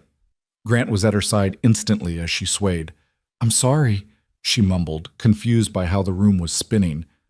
I don't know what... Her legs gave out. Grant caught her before she hit the floor, lifting her easily and carrying her to the sofa. The girls crowded around, their faces white with fear. Get the doctor! Grant snapped at Patterson, who'd appeared in the doorway. Now! Grant, it's probably nothing, Lydia tried to say, but her tongue felt thick and clumsy. Just tired. This isn't tired, Grant said, his voice tight with barely controlled panic. Mrs. Fletcher, what did she eat today? The housekeeper's face had gone pale. Same as everyone else at supper, the beef stew. Did anyone else feel sick? No, sir. Everyone's fine. Grant's jaw clenched. Then it was just her portion. Someone tampered with her food. The accusation hung in the air, terrible and impossible. Mrs. Fletcher looked stricken. That can't be, Mr. Mercer. I watched that pot like a hawk. No one went near it except me and Sarah. Where's Sarah? Grant demanded. I'm here. The young maid rushed in, her eyes wide with fear. What's wrong with Miss Kane? Lydia wanted to tell them they were overreacting, that she'd be fine, but her body had other ideas. Her stomach cramped violently, and she curled onto her side, fighting nausea. Through her swimming vision, she saw Clara crying and Rosie clinging to her father's leg, both girls terrified. Get them out of here, Grant said to Mrs. Fletcher. Take them upstairs, now. No, Clara sobbed. We want to stay with Miss Kane. Please, Papa, Rosie wailed. But Mrs. Fletcher was already herding them toward the door, murmuring reassurances that Lydia knew the girls didn't believe. Because Lydia didn't believe them either. Something was very wrong, and they all knew it. The doctor, when he finally arrived an hour later, was a gruff man in his 60s named Dr. Harrison. He examined Lydia thoroughly while Grant paced the room like a caged animal, his face a mask of controlled fury and fear. It's poison, Dr. Harrison announced grimly. I'd stake my reputation on it. Given the symptoms, nausea, dizziness, rapid heartbeat, I'd say belladonna, deadly nightshade. Grant went absolutely still. Will she survive? If we act quickly, she needs to purge everything in her stomach, then activated charcoal and plenty of fluids. It's going to be a rough night, Mr. Mercer. But she's strong, and she didn't ingest too much. If we're lucky, He left the sentence unfinished, getting to work immediately. The next hours were a nightmare. Lydia drifted in and out of consciousness, her body racked with spasms as the doctor forced her to expel the poison. Through it all, Grant stayed at her side, his face drawn with worry, his hand holding hers when the pain got too bad.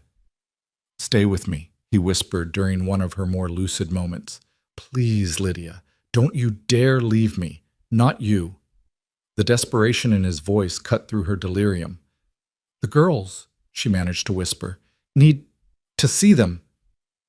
"You'll see them when you're better," Grant promised. "They're safe. Mrs. Fletcher has them. You just focus on fighting this." "Someone did this." Lydia's mind was clearing slightly, horror replacing the fog. "Someone poisoned me." "I know."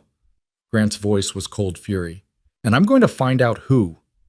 Dr. Harrison worked through the night. By dawn, Lydia's fever had broken and her vital signs were stabilizing. The doctor wiped his brow and nodded to Grant.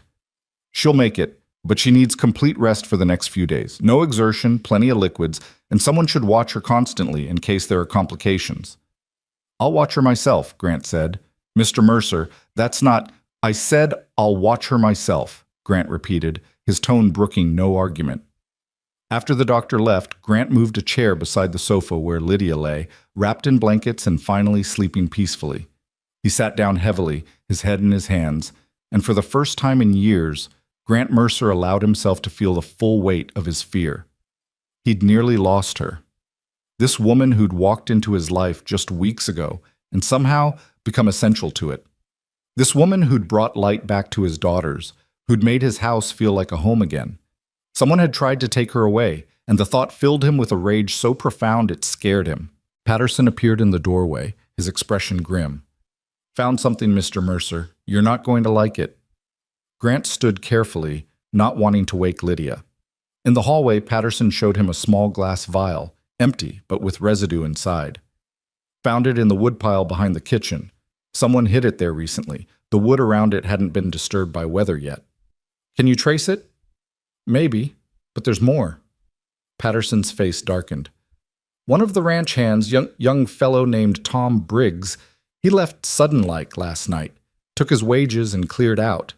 Mrs. Fletcher says he was the one who brought in the firewood yesterday, would have had easy access to the kitchen." "Find him," Grant said, his voice deadly quiet. "I don't care what it takes. Find him and bring him back here." "Yes, sir. But Mr. Mercer—" Patterson hesitated. "Briggs, he's not smart enough to plan something like this on his own. Someone put him up to it." "Langley," Grant said, the name tasting like poison on his tongue. "That'd be my guess. Man was mighty interested in Miss Kane when he visited, and he's been sniffing around the ranch hands, asking questions, offering money for information." Grant's hands clenched into fists. "Get me proof. I want evidence solid enough to bury him. Consider it done." When Patterson left, Grant returned to his vigil beside Lydia. She stirred as the morning light grew stronger, her eyes fluttering open. "Grant?" Her voice was hoarse. "I'm here," he said immediately, moving closer. "How do you feel?" "Like I was trampled by horses," she admitted weakly. "Did someone really poison me?" "Yes." He couldn't soften the truth. "Belladonna in your stew. Dr. Harrison saved your life." Tears slipped down Lydia's cheeks. "Why would anyone want to hurt me?" Grant reached out, gently wiping away her tears. "Because you're important. To this household, to my daughters, to me." The admission cost him something. She could see it in his face. "Someone wants to destabilize Sterling Ridge, and they saw you as a way to do it." "Langley?" Lydia whispered, understanding dawning. Grant nodded. "I believe so, but I can't prove it yet. I will, though. I swear to you, Lydia, whoever did this will answer for it." "The girls," Lydia said urgently, trying to sit up. "They saw me collapse. They must be terrified." "They are," Grant admitted, gently pushing her back down. "But Mrs. Fletcher told them you're going to be fine. They've been asking to see you every 10 minutes. "Can they?" "Please, Grant, they need to see I'm alive." He hesitated, clearly torn between wanting to protect them and understanding Lydia's point. Finally, he nodded. "For a few minutes. But you need rest, Lydia. Real rest. Promise me you won't push yourself. I promise. When Clara and Rosie were finally allowed in, they rushed to Lydia's side, crying and hugging her gently, as if afraid she might break. Lydia held them as best she could, murmuring reassurances, telling them she was fine, she wasn't going anywhere. Someone hurt you, Clara said, her voice shaking. Someone mean and horrible. But I'm getting better, Lydia assured her. Thanks to your father and the doctor, I'm going to be just fine. What if they try again? Rosie whispered, her small face twisted with fear. Grant knelt beside the sofa, gathering both his daughters close. That won't happen. I'm going to make absolutely certain of it. No one is going to hurt Miss Kane again. No one is going to hurt any of us. It was a promise he intended to keep, no matter what it took. Over the following days, as Lydia slowly recovered her strength, Sterling Ridge transformed into a fortress. Grant doubled the guards, vetted every staff member personally, and made it clear that any stranger on the property would be dealt with immediately. Patterson's investigation uncovered that Tom Briggs had indeed been paid by someone matching Langley's description to cause trouble at Sterling Ridge, though Briggs had apparently fled the territory entirely once he realized he'd nearly committed murder. Grant wanted to ride straight to Langley's ranch and beat answers out of the man, but Patterson counseled patience. We need real proof, Mr. Mercer. Right now it's just hearsay. We move too soon, Langley disappears behind his money and lawyers. So Grant waited and watched and seethed with impotent rage. Meanwhile, Lydia healed under his careful supervision. He insisted on being the one to bring her meals, to check on her progress, to sit with her during the long hours when she was too weak to do much but rest. You don't have to do this, Lydia protested one afternoon. You have a ranch to run. The ranch can manage without me for a few days, Grant said, setting down a tray with soup and bread. You're more important. The words hung between them, loaded with meaning neither was quite ready to address. Lydia looked down at her hands, her cheeks flushing. Grant, I need to tell you something about my past. He settled into the chair beside her bed where he'd spent so many hours lately. I'm listening. And so Lydia told him everything. About her husband, about the homestead in Kansas, about the baby boy who died of fever and the grief that had consumed them both after, about the false debts manufactured by greedy men who wanted their land, about watching everything she'd built get stripped away piece by piece, about the months of wandering, of slowly losing hope, of arriving at Sterling Ridge as a last desperate gamble. When she finished, Grant was quiet for a long time. Finally, he said, I'm sorry for all of it. No one should have to endure what you went through. But it brought me here, Lydia said softly. To this place, to your daughters. Maybe all that loss was preparing me for this. For them. For you. Grant's eyes met hers, and in them Lydia saw her own carefully guarded feelings reflected back.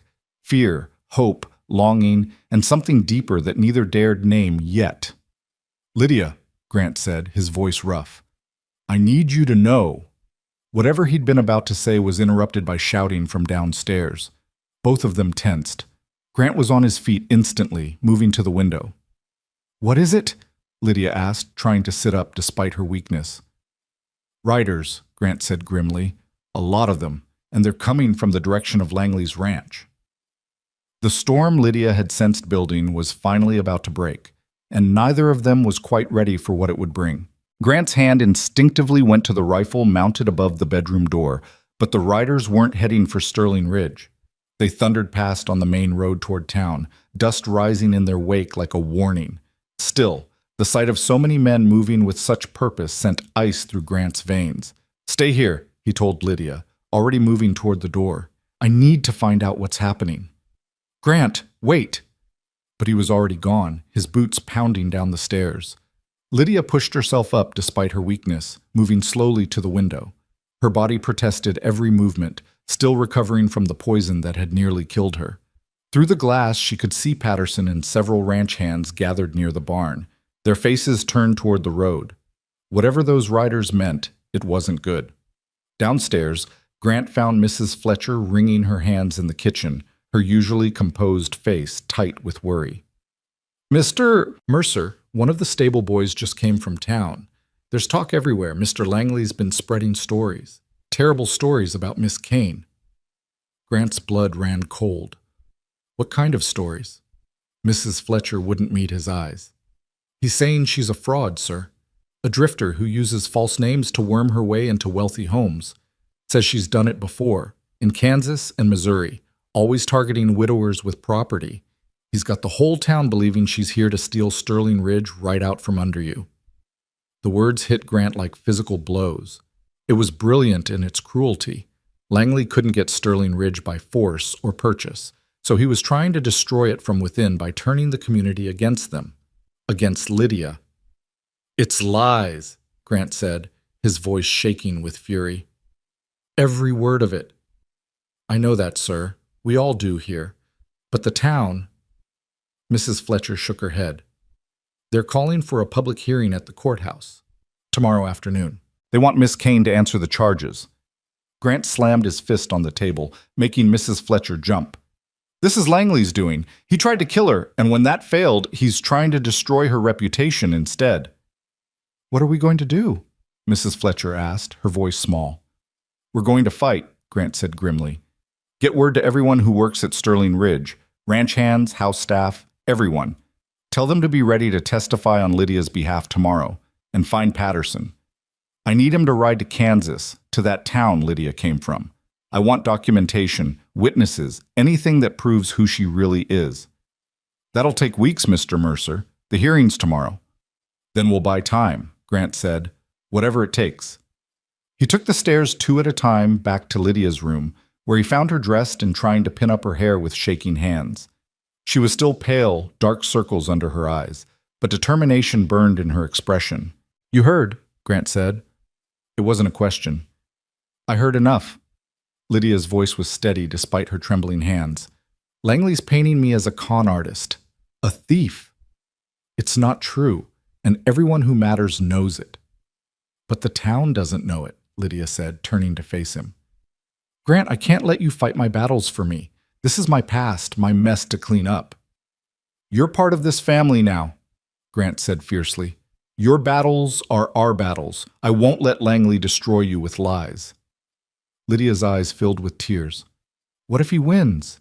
What if they believe him? It'll destroy your reputation too. The girls—" "We'll be fine," Grant interrupted, crossing to her and taking her shoulders gently. "Because we're going to face this together, all of us. You're not alone anymore, Lydia. Do you understand? You're not alone." She broke then, the fear and exhaustion and poison-weakened state all catching up at once. Grant pulled her into his arms, holding her while she cried against his chest, her body shaking with sobs she'd been holding back for days. He stroked her hair, murmuring reassurances, and realized with a jolt of recognition that somewhere along the way, this had stopped being about duty or gratitude. He cared for her, deeply, in ways he hadn't allowed himself to care for anyone since Margaret died. The realization terrified him almost as much as the thought of losing her. That evening, the household gathered in the dining room for what felt more like a war council than dinner. Grant had called everyone together, even the ranch hands who normally ate in the bunkhouse. Clara and Rosie sat at the table, their young faces serious as they tried to understand what was happening. "Tomorrow," Grant began, his voice carrying authority that silenced the nervous murmuring, "some people in town are going to say cruel things about Miss Kane. They're going to accuse her of being someone she's not. I want everyone here to understand, these are lies being spread by Elias Langley, because he wants Sterling Ridge and knows he can't have it as long as we're united." "What do we do, Papa?" Clara asked, her voice small but steady. "We stand together," Grant said simply. "We tell the truth. And we show everyone in that town that Sterling Ridge takes care of its own." Mrs. Fletcher stood up, her plump face flushed with emotion. "I've known Miss Kane for going on 2 months now. I've watched her work herself near to death trying to prove she belongs here. I've seen her care for those girls like they were her own blood. Anyone who thinks she's some kind of criminal doesn't know the first thing about her." "Hear, hear," said old Tom, the cook's assistant, thumping his cane on the floor. Other voices joined in agreement. Lydia sat at the table, overwhelmed by the show of support. These people barely knew her, yet they were willing to stand beside her against the judgment of the entire town. It was more than she'd dared hope for. Thank you, she managed to say, her voice thick. All of you. I don't deserve— You deserve every bit of it, Grant cut in firmly. You've earned your place here 10 times over. That night, sleep eluded everyone at Sterling Ridge. Grant sat in his study until the small hours, going over documents and preparing his defense of Lydia. Upstairs, Lydia lay awake staring at the ceiling, her mind replaying every moment of her past, wondering which details Langley had twisted into weapons. And in the nursery, Clara held Rosie close, both girls afraid of what tomorrow would bring. Dawn came too quickly. The household moved through breakfast in tense silence, everyone acutely aware that in a few hours they would face the town's judgment. Lydia forced herself to eat, knowing she needed strength, but the food tasted like ash in her mouth. Mrs. Fletcher had laid out Lydia's best dress, one of Margaret's that had been altered to fit her. It was a deep blue wool, simple but elegant, with a high collar and long sleeves. Appropriate for facing accusations, Lydia thought with dark humor. She dressed carefully, braided her hair into a severe style that made her look older and more respectable, and tried to calm the panic rising in her chest. There was a soft knock at her door. When she opened it, she found both Clara and Rosie standing there, dressed in their Sunday best. "We're coming with you," Clara announced, her chin lifted defiantly. "Girls, I don't think—" Lydia began. "We're coming," Clara repeated. "You stood by us. Now we stand by you." Lydia looked past them to find Grant in the hallway, his expression grim but approving. "I tried to tell them to stay home," he said. "They wouldn't hear of it." "Because we're a family," Rosie said simply. "Families stick together." Lydia knelt down, pulling both girls into a fierce hug. "Thank you," she whispered. "You brave, wonderful girls." The ride into town was somber. Grant drove the wagon with Lydia beside him, the girls in the back with Mrs. Fletcher. Patterson and several ranch hands rode alongside, a protective escort that didn't go unnoticed as they entered the main street. The town of Silverleaf was larger than Lydia had realized, with a proper main street lined with shops, a church with a white steeple, and a two-story courthouse that dominated the square. Today it seemed like the entire population had turned out, lining the streets and filling the courthouse steps. The murmuring started as soon as the Sterling Ridge wagon appeared. "That's her," someone hissed. "The woman Langley was talking about. Looks innocent enough, doesn't she? That's how they operate." "Poor Mr. Mercer, taken in by a pretty face." Grant's jaw clenched, but he kept his eyes forward, helping Lydia down from the wagon with deliberate care. Let them see he wasn't ashamed, that he stood by her completely. Inside the courthouse, the main courtroom was packed. Every seat was filled, with more people standing along the walls. At the front, Judge Cornelius Thorne presided, a stern man in his 60s with white hair and piercing blue eyes. To one side sat Elias Langley, looking pleased with himself, flanked by his lawyer and several well-dressed associates. Lydia felt her courage waver as hundreds of eyes turned to watch her walk down the aisle. Grant sensed her hesitation and took her arm firmly, lending her his strength. Clara and Rosie walked behind them, their small hands clasped together, their faces pale but determined. Judge Thorne banged his gavel, calling the room to order. "This is not a formal trial," he announced, his voice carrying easily. "This is a public hearing called to address serious allegations made by Mr. Elias Langley regarding Miss Lydia Kane, currently employed at Sterling Ridge Ranch. Mr. Langley, present your evidence." Langley stood, smoothing his expensive suit. He dressed the part of concerned citizen perfectly, respectable, upstanding, righteous. "Thank you, Your Honor. I come before this community with a heavy heart, but it's my duty to expose a fraud in our midst." He gestured dramatically toward Lydia. "That woman claims to be a widow from Kansas, down on her luck and seeking honest work. But I have evidence that she's used multiple names in multiple towns, always targeting wealthy widowers with young children. In Missouri, she was Lydia Matthews. In Kansas, Lydia Harper. Each time she works her way into the household, gains the family's trust, and then either steals valuables or manipulates the widower into marriage so she can claim his property." Gasps rippled through the courtroom. Lydia felt the blood drain from her face. The names, those were real. Lydia Matthews had been her maiden name. Lydia Harper was her married name. But Langley was twisting the truth into something monstrous. In Sterling Ridge, Langley continued, she calls herself Lydia Kane. But here's the truth, Your Honor. There's no record of a Lydia Kane in Kansas. No death certificate for a husband of that name, no property records, nothing. Because it's all a lie designed to prey on Grant Mercer's grief and his daughter's need for a mother figure. That's not true, Clara shouted, jumping to her feet. Grant tried to gentle her back down, but she shook him off. Miss Kane never lied to us. She's been nothing but good and kind. Judge Thorne banged his gavel. Young lady, you'll get your chance to speak. Sit down. Clara sat, but her eyes blazed with fury. Beside her, Rosie had started crying silently, tears streaming down her small face. Langley's lawyer stood next, a slick man with oil-slicked hair. Your Honor, we have affidavits from former employers in Kansas and Missouri stating that valuables went missing after this woman left their employment. We have documentation showing she used different names in different locations. The pattern is clear. May I see these affidavits? Grant stood, his voice cutting through the murmurs. The lawyer handed them over with a smug smile.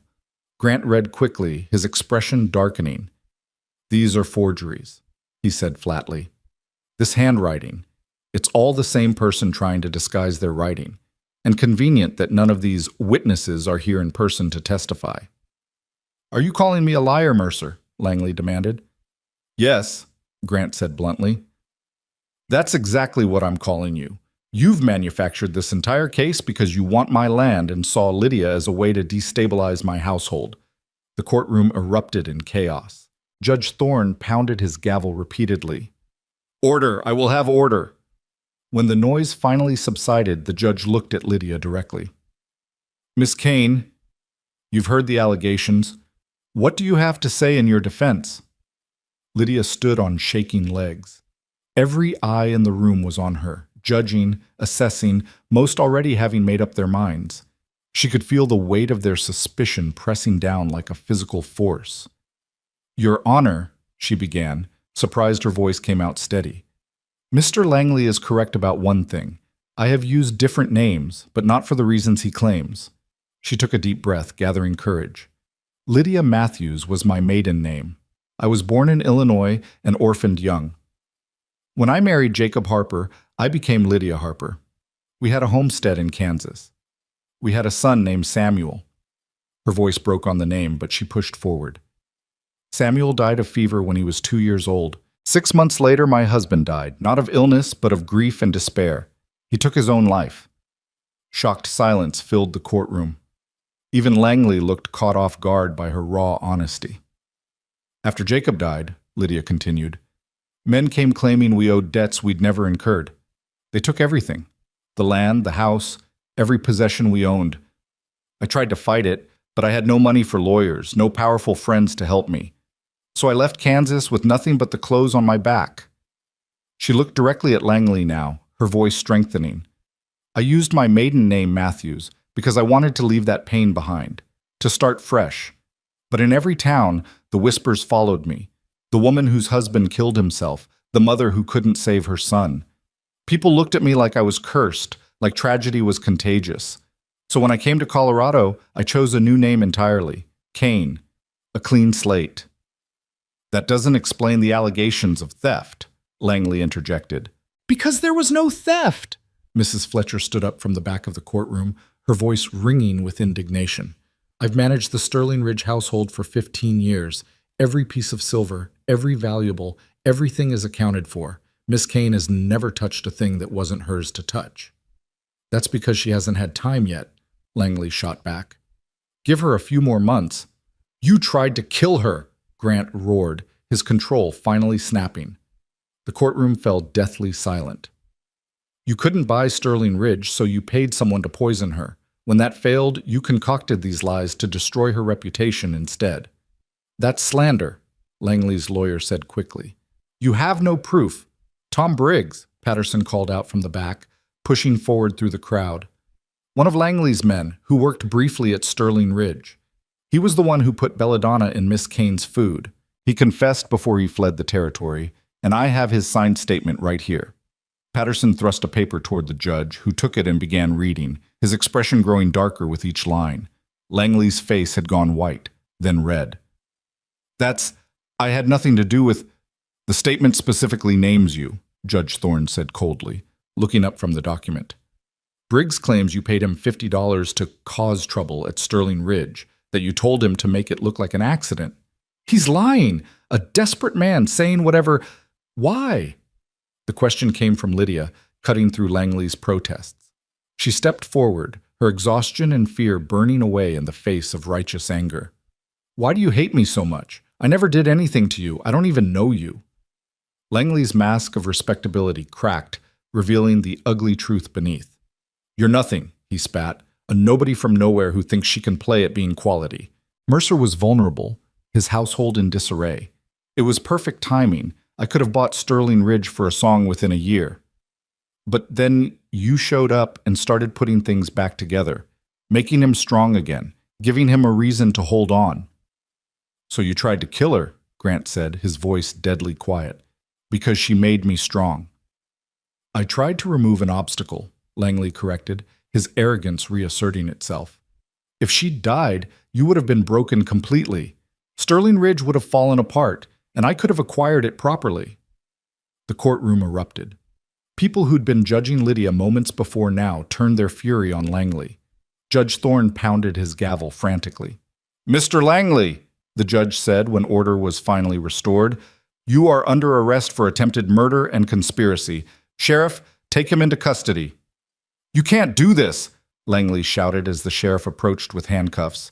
I'm a respected member of this community. My lawyers will have their hands full defending you, Judge Thorne interrupted coldly.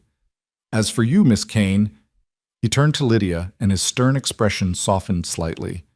I apologize on behalf of this community for the suspicion you faced today. It's clear the allegations against you were fabricated as part of Mr. Langley's scheme. Lydia couldn't find words. She simply nodded, tears streaming down her face.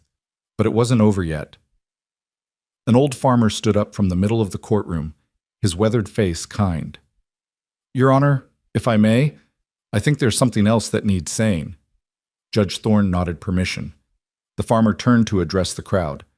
I've been watching Sterling Ridge for years, ever since Margaret Mercer passed. That house went dark. We all saw it. Those little girls growing up sad and scared, Grant working himself to the bone trying to hold everything together. It was painful to witness. He looked at Lydia now, his eyes gentle. Then you came along, miss. And slowly, like spring thaw, that ranch came back to life. I've seen those girls laughing again, seen Grant's shoulders not quite so heavy, seen lights in windows that used to stay dark. He shook his head. We judged you wrong today. Every one of us who listened to Langley's poison should be ashamed. That woman's made Sterling Ridge bloom again, and we nearly destroyed her for it.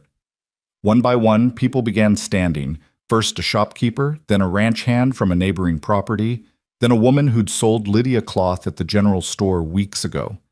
Each offered an apology, an acknowledgement of their hasty judgment. An older woman with kind eyes spoke up. My name is Martha Weaver. I knew Margaret Mercer well. We were friends from childhood. She looked at Grant. Margaret would have liked Miss Kane. She would have been grateful someone was there to love her daughters and help her husband find his way back to living. That's not fraud or manipulation. That's a gift. Clara could contain herself no longer. She ran to Lydia, throwing her arms around her waist. You're not a bad person, she sobbed. You're the best person. Don't let them say you're bad. Rosie followed, and then Grant was there too, surrounding Lydia in the protection of his presence.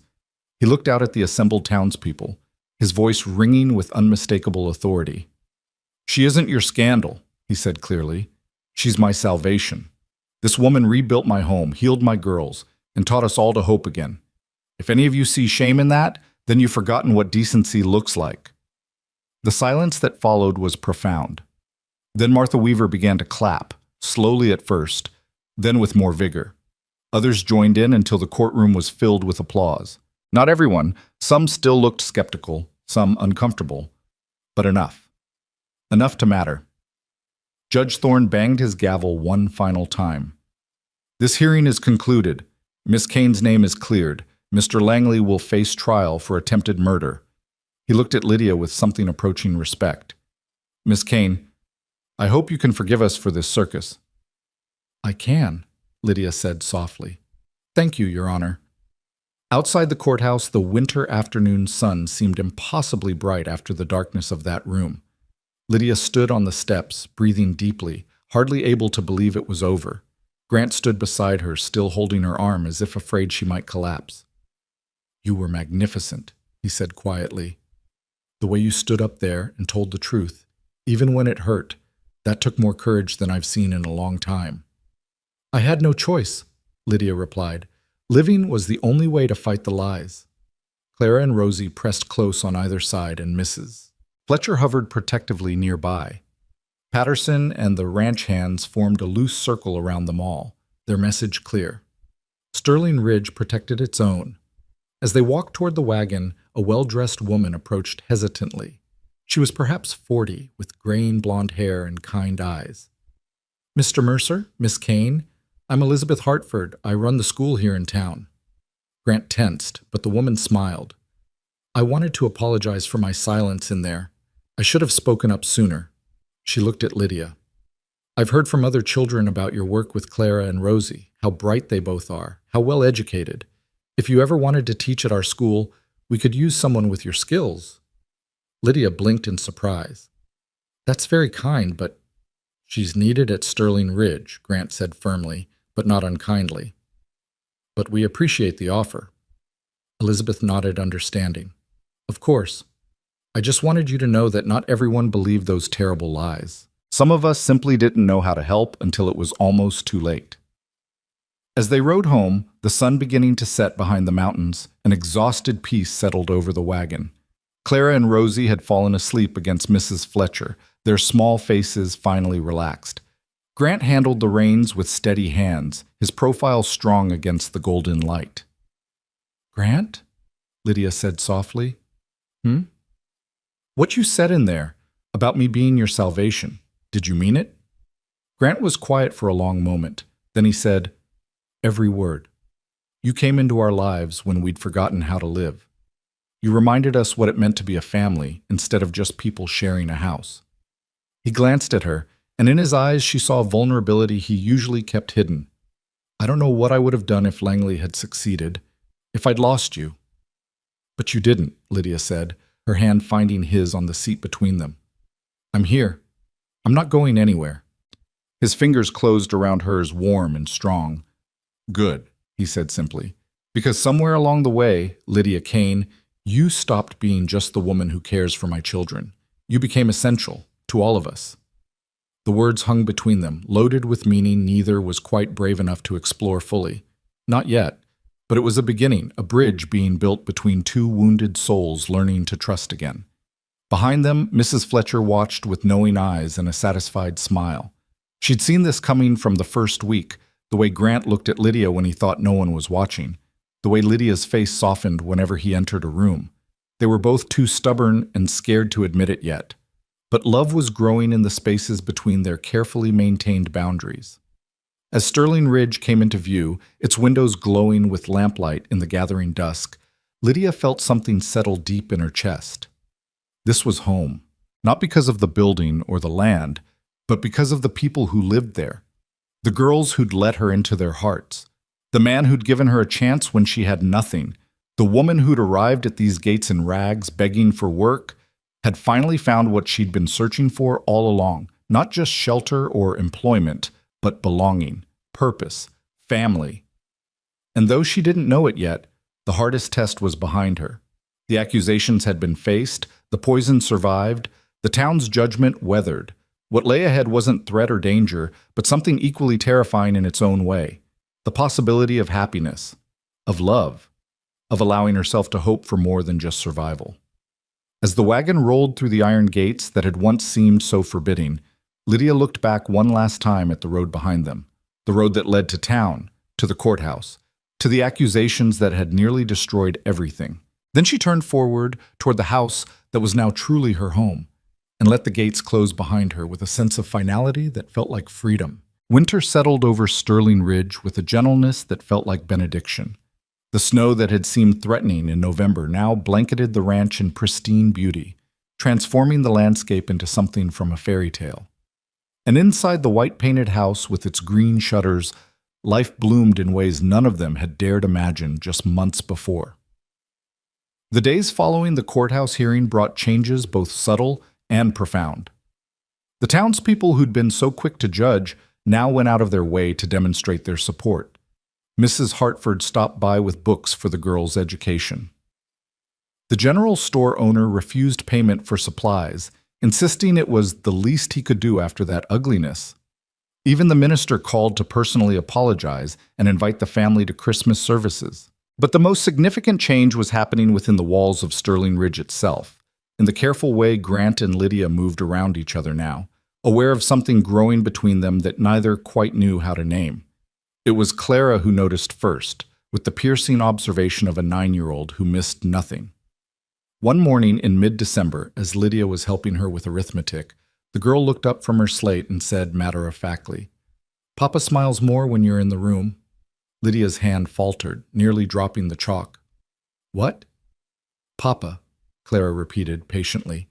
"He smiles more when you're around, and he watches you when he thinks no one's looking, the way he used to look at Mama in the old photographs, like you're the most important thing in the world." Heat flooded Lydia's cheeks. "Clara, that's not... Your father is simply grateful for the help with the household. That's all." "That's not all," Clara said with the confidence of someone stating an obvious fact. "He loves you, and you love him too.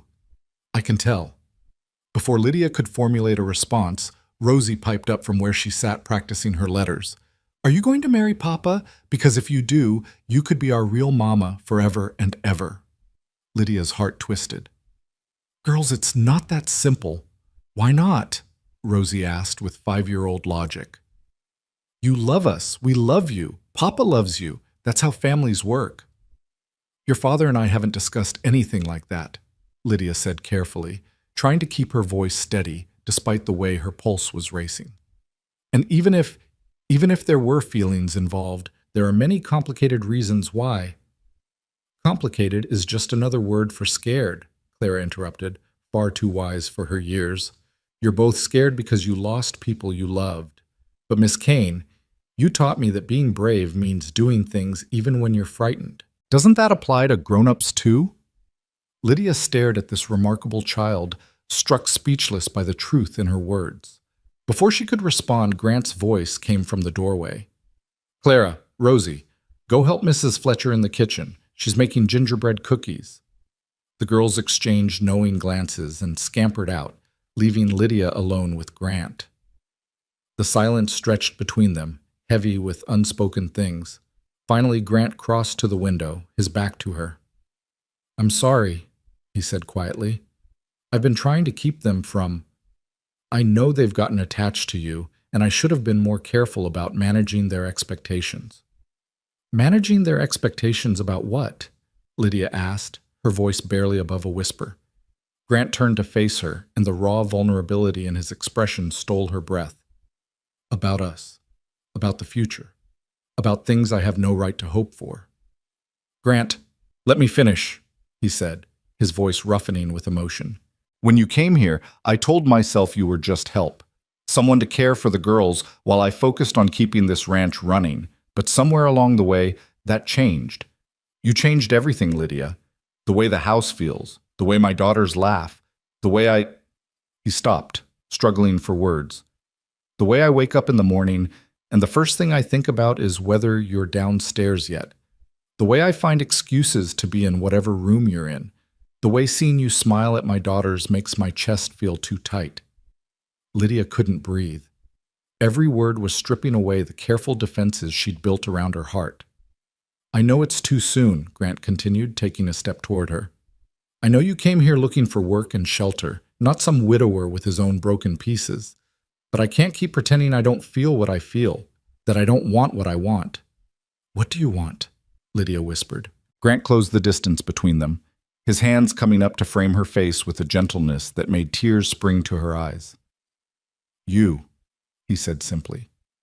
"I want you, not as an employee, not as someone who works for me.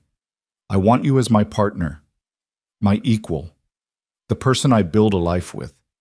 I want... God, Lydia, I want to give you everything you lost.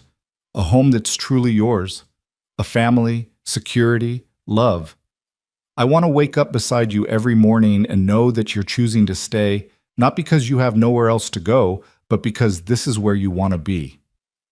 A sob broke from Lydia's throat. "I'm so scared," she confessed.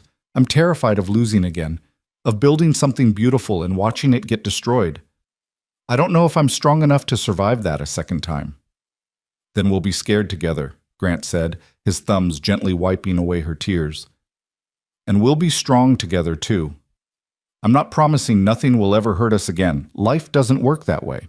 But I'm promising I'll be beside you through whatever comes, that you'll never face anything alone again." "The girls," Lydia started. "Already love you more than I could have dreamed possible," Grant finished. "They're not losing another mother, Lydia. They're gaining the one they've been praying for." Lydia's resistance crumbled. She let herself lean into his touch, let herself believe in the possibility he was offering. "I love them too," she whispered. "So much it terrifies me." "And me?" Grant asked softly. "Do you love me, Lydia Kane?" She looked up into his storm-gray eyes and saw her own fear reflected back, along with hope and longing and something that looked remarkably like forever. "Yes," she breathed. "God help me. Yes. I think I've loved you since the day you stood at those gates and gave me a chance when you had every reason not to." Grant's smile was like sunrise breaking over mountains, slow, magnificent, transforming everything it touched. "Then marry me," he said, "not because you need shelter or security, though you'll always have both. Marry me because you want to build something together, because you believe in us the way I believe in us." "It's too fast," Lydia protested weakly, even as her heart was saying yes, yes, yes. "We've both had slow before," Grant countered. "We know what it's like to build carefully and still lose everything. Maybe fast isn't wrong. Maybe it's just two people who recognize what they need when they finally find it." Before Lydia could answer, the sound of feet thundering up the stairs interrupted them. Claire and Rosie burst into the room, their faces alight with excitement and hope.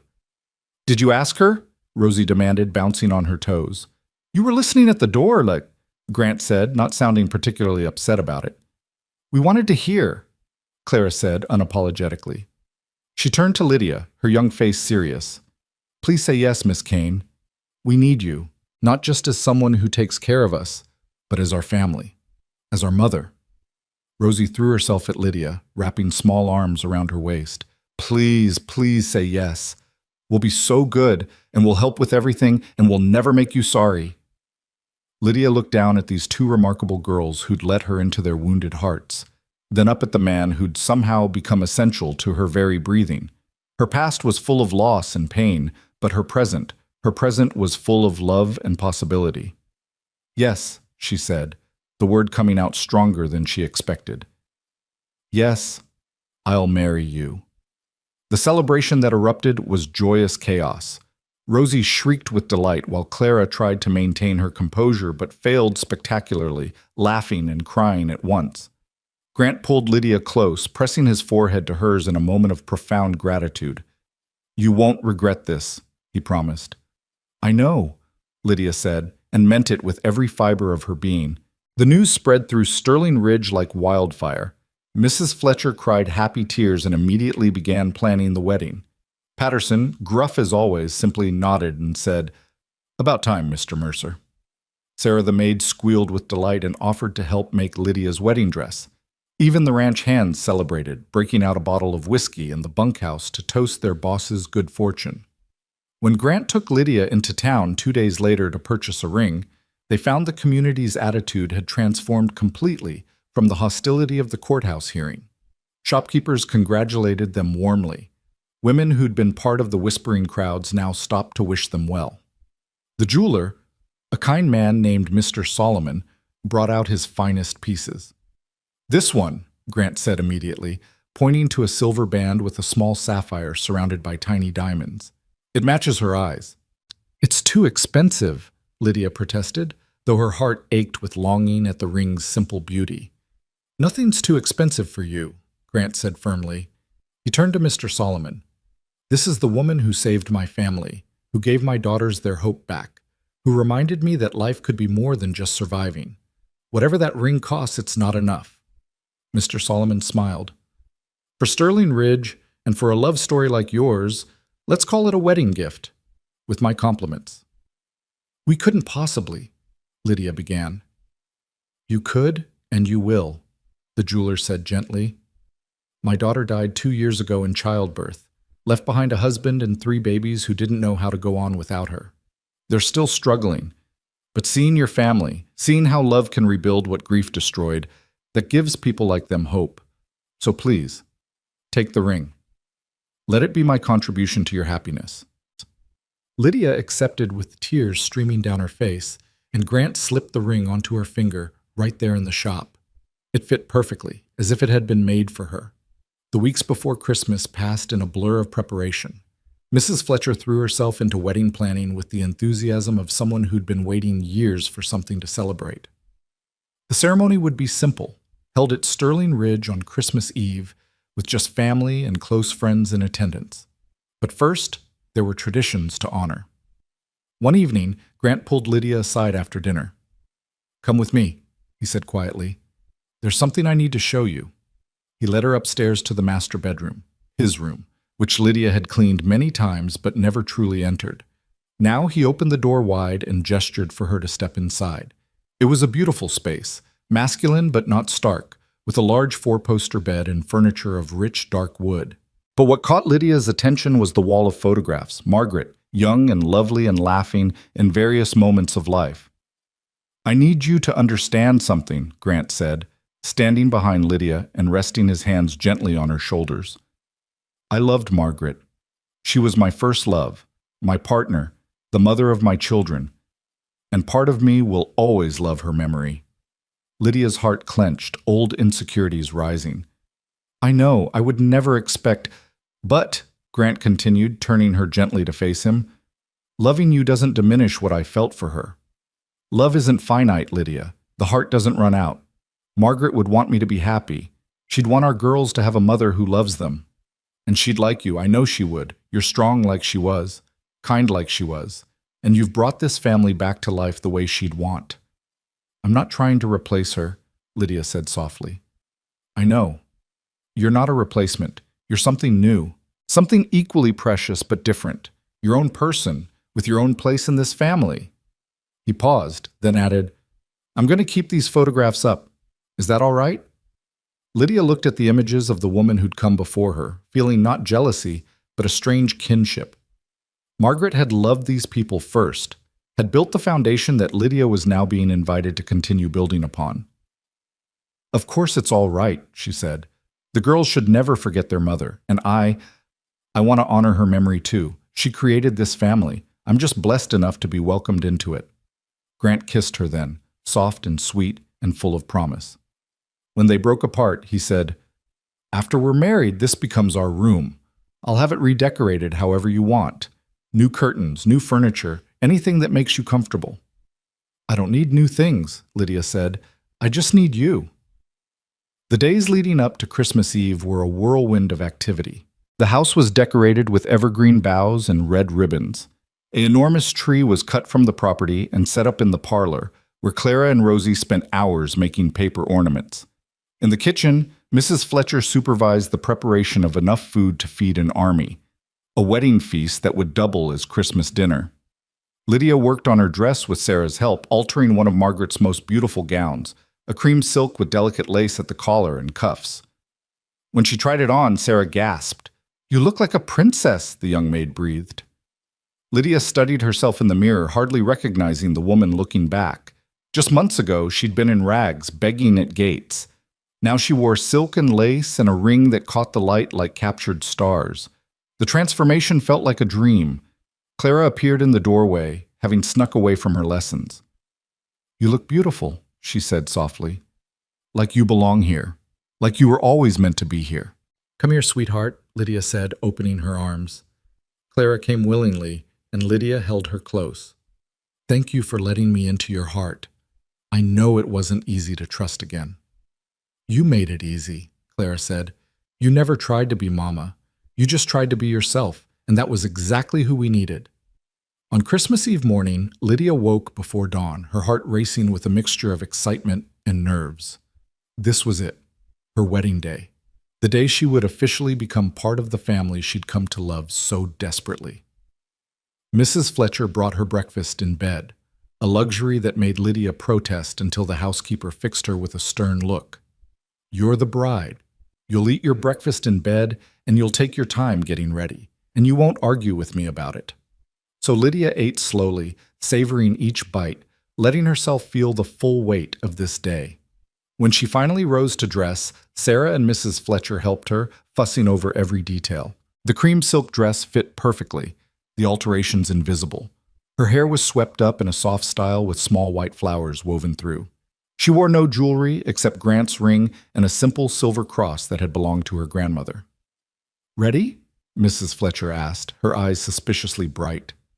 "Ready," Lydia confirmed. The ceremony was to take place in the parlor, with the enormous Christmas tree as backdrop. As Lydia descended the stairs on Patterson's arm, he'd gruffly offered to escort her, having become an unlikely ally. She could see the room was packed with people. Not just Sterling Ridge staff, but neighbors from surrounding ranches, townspeople who'd come to witness this union, even Mrs. Hartford and her students singing carols softly. But Lydia only had eyes for 3 people. Grant, standing tall and handsome in a dark suit, his face transformed by joy.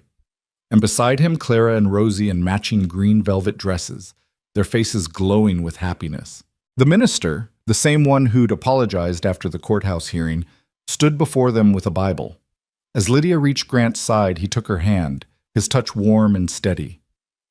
"Dearly beloved," the minister began, "we are gathered here on this blessed Christmas Eve to witness the union of Grant Mercer and Lydia Kane in holy matrimony." The words washed over Lydia like a benediction. When it came time for vows, Grant turned to face her fully, his voice strong and clear. "Lydia, you came to Sterling Ridge when we were all broken. You put us back together with patience and love and a strength I didn't know one person could possess. You gave my daughters a mother's love. You gave me a reason to hope again. And today, I promise to spend the rest of my life making you as happy as you've made us. I promise to be your partner, your protector, your friend. I promise to honor the past you've survived while building the future we'll create together. I promise to love you, not just today, but every day that follows, for as long as we both shall live." Lydia's throat was too tight for speaking, but she forced the words out, needing him to hear them. "Grant, when I arrived at your gates, I had nothing. I was nothing. You saw past the rags and the desperation to the person underneath. You gave me not just work, but purpose. Not just shelter, but home. Not just kindness, but love. Today, I promise to be worthy of the faith you placed in me. I promise to love your daughters as if they were born of my body and not just my heart. I promise to stand beside you through whatever comes, good times and hard times, joy and sorrow. I promise to build a life with you that honors both our pasts while embracing our future. I promise to love you, completely and forever." "The rings?" the minister asked. Clara stepped forward solemnly, carrying a small pillow with Grant's ring, a simple gold band that had been his father's. Grant slipped it on Lydia's finger beside her engagement ring, his hand steady, despite the emotion in his eyes. Lydia placed a matching band on his finger, marveling at how right it looked there. "By the power vested in me," the minister said, "I now pronounce you husband and wife. Grant, you may kiss your bride." Grant cupped Lydia's face in his hands, his touch infinitely gentle. "Mrs. Mercer," he whispered, and then he kissed her, soft and sweet and full of promise, while the room erupted in applause and cheers. When they broke apart, Rosie and Clara rushed forward, throwing their arms around both adults in an exuberant hug. "You're really our mama now," Rosie shouted joyfully. "Forever and ever." "Forever and ever," Lydia confirmed, her voice breaking with happy tears. The celebration that followed was everything a wedding should be. Tables groaned under the weight of Mrs. Fletcher's feast. Music filled the air as several ranch hands pulled out fiddles and guitars. Grant and Lydia had their first dance as husband and wife in the parlor, surrounded by well-wishers and the soft glow of Christmas candles. Later, as evening fell and the party continued, Grant pulled Lydia away to the front porch where they'd shared so many conversations. The winter stars blazed overhead, cold and brilliant. Happy? Grant asked, wrapping his arms around her from behind. Lydia leaned back against his chest, feeling his warmth, his strength, his love. Happier than I ever thought possible, she admitted. Sometimes I'm afraid I'll wake up, and this will all have been a beautiful dream. Not a dream, Grant murmured against her hair. This is real. You're real. We're real. And we're going to build something beautiful together, Lydia. Not just for us, but for Clara and Rosie, for the family we'll continue to create. I want to start a school, Lydia said suddenly, the idea crystallizing. Here at Sterling Ridge, not just for our girls, but for all the children in the area who need education. Mrs. Hartford suggested it, and I think it's what I'm meant to do. Teach, give back.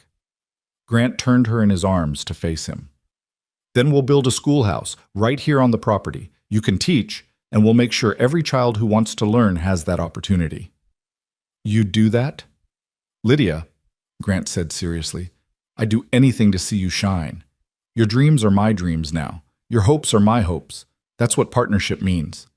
Behind them, the door opened and Clara poked her head out. Papa? Mama? Rosie wants to open Christmas presents before bed. Mama. The word struck Lydia like a lightning bolt of pure joy. Clara had called her Mama, naturally and easily, as if it had always been that way. We're coming, Lydia said, her voice thick with emotion. They went inside together, Grant's arm around her waist, and joined their daughters, by the Christmas tree. As they opened presents and laughed at the girls' excitement, as the fire crackled and the music played, Lydia felt peace settle over her like a warm blanket. The woman who'd arrived at Sterling Ridge in rags, begging for work, had found something far more precious than employment. She'd found belonging, purpose, love, family. Later that night, as she and Grant stood at the window of their bedroom, watching snow begin to fall softly over the ranch, Grant spoke quietly. Do you remember what I asked you that first day? At the gates? You asked if I could prove I could care for more than myself, Lydia recalled, if I could be what your girls needed. I should have asked something different, Grant said, pulling her close. I should have asked if you'd be brave enough to let us love you back, if you'd be willing to accept not just giving, but receiving, to let yourself be part of something instead of always standing outside looking in. I'm here now, Lydia said simply. I'm not standing outside anymore. No, Grant agreed, kissing her temple. You're home. Finally, completely home. As winter deepened and spring approached, Sterling Ridge flourished in ways that went beyond mere prosperity. The ranch produced strong calves and healthy crops. The house rang with laughter. And in March, ground was broken on the new schoolhouse that would bear Margaret Mercer's name, a tribute to the woman who'd come first and the woman who'd come after, both of them essential to the family's story.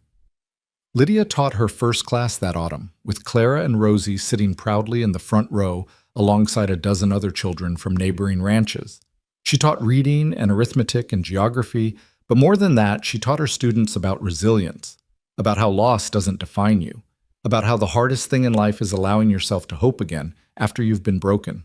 On the anniversary of their wedding, Grant found Lydia in the garden she'd restored. Margaret's roses blooming in glorious profusion, red and pink and yellow, filling the air with perfume. She was planting new seedlings, her hands dirty, her face serene. Happy anniversary, Mrs. Mercer, he said, coming to stand beside her. Lydia looked up at him, this man who'd given her everything when she had nothing.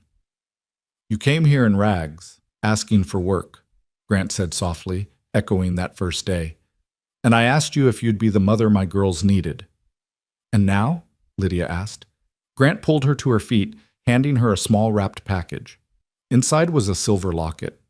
When she opened it, she found 2 photographs, one of Clara and Rosie, and one of Grant. Now, Grant said, I'm not asking if you'll be what we need. I'm thanking you for being more than we ever dared dream of. You're not just a mother to my girls, Lydia. You're my partner, my love, my salvation. You gave this place a soul. And you gave me a home, Lydia whispered, fastening the locket around her neck. Not just a house, but a home, a family, a life worth living. They stood together in the garden as the sun set, painting the sky in shades of orange and gold. Around them, Sterling Ridge hummed with life. Cattle in the distance, voices from the schoolhouse where Clara was helping younger students, Rosie's laughter as she played with the ranch dogs. The woman who'd stood trembling at iron gates, broken and desperate, had been transformed not by magic, but by love, by the courage to try again, by the willingness to let people in despite the risk of loss, by choosing hope over fear again and again, until hope became her reality. "I love you," Grant said simply. "I love you too," Lydia replied. "Thank you for seeing me that day, for looking past the dust and desperation to the person underneath." "Thank you for staying," Grant countered, "for fighting, for loving us back." As they walked hand in hand back to the house, their home, Lydia thought about how far she'd traveled. Not just the physical miles from Kansas to Colorado, but the emotional distance from despair to joy. She'd lost everything once, and it had nearly destroyed her. But loss had prepared her to appreciate what she'd found here. She belonged at Sterling Ridge, not as an employee or charity case, but as an equal partner in building something beautiful. The girls sleeping upstairs were hers to love and protect. The man beside her was hers to cherish. The land spreading out under the stars was hers to nurture. The beggar at the gate had become the heart of a family, and in doing so, had finally come home. That night, as Grant held her close and sleep began to claim them both, Lydia whispered into the darkness, "Do you think she'd approve? Margaret?" Grant was quiet for a moment, then said, "I think she'd be grateful, that you loved her daughters, that you didn't try to erase her but honored her memory while creating your own place in our lives. I think she'd call you friend." "I hope so," Lydia murmured, "because I owe her everything. She built this family. She loved you first. She gave Clara and Rosie life. I'm just blessed enough to continue what she started." "You're not continuing what she started," Grant corrected gently. "You're writing a new chapter, one that belongs to all of us, past and present, memory and hope, all woven together into something beautiful." As Lydia drifted into sleep, safe and loved and home at last, she thought about that first day, the iron gates, the sneering steward, the desperate fear that this door would close like all the others, and Grant's question, which had seemed so cold then but now felt like prophecy. "Will you be the mother my girls need?" She'd answered yes then, not knowing what it would cost or what it would give her. Now, a year later, she could answer with absolute certainty, yes. She was the mother Clara and Rosie needed, and they were the daughters she needed. And Grant was the partner, the love, the home she'd been searching for all along. The woman in rags had found her kingdom, not through conquest or manipulation, but through the simple revolutionary act of showing up every day, of choosing love over fear, of believing, even when belief seemed foolish, that she deserved a place at the table. Sterling Ridge Ranch slept peacefully under its blanket of stars, secure in the knowledge that what had been broken was now healed. What had been lost was now found. And what had seemed impossible, that a family shattered by grief could learn to love again, had become the most beautiful truth of all. The gates that had once seemed so forbidding now stood open in welcome, and the woman who'd arrived as a beggar remained as a queen, not through title or possession, but through the far more powerful claim of love freely given and joyfully returned. This was where she belonged. This was home. And nothing, not loss or fear or the shadows of the past, could take that away again. She was Lydia Mercer, wife and mother and teacher and friend. She was essential and beloved and exactly where she was always meant to be, and that was more than enough. It was everything.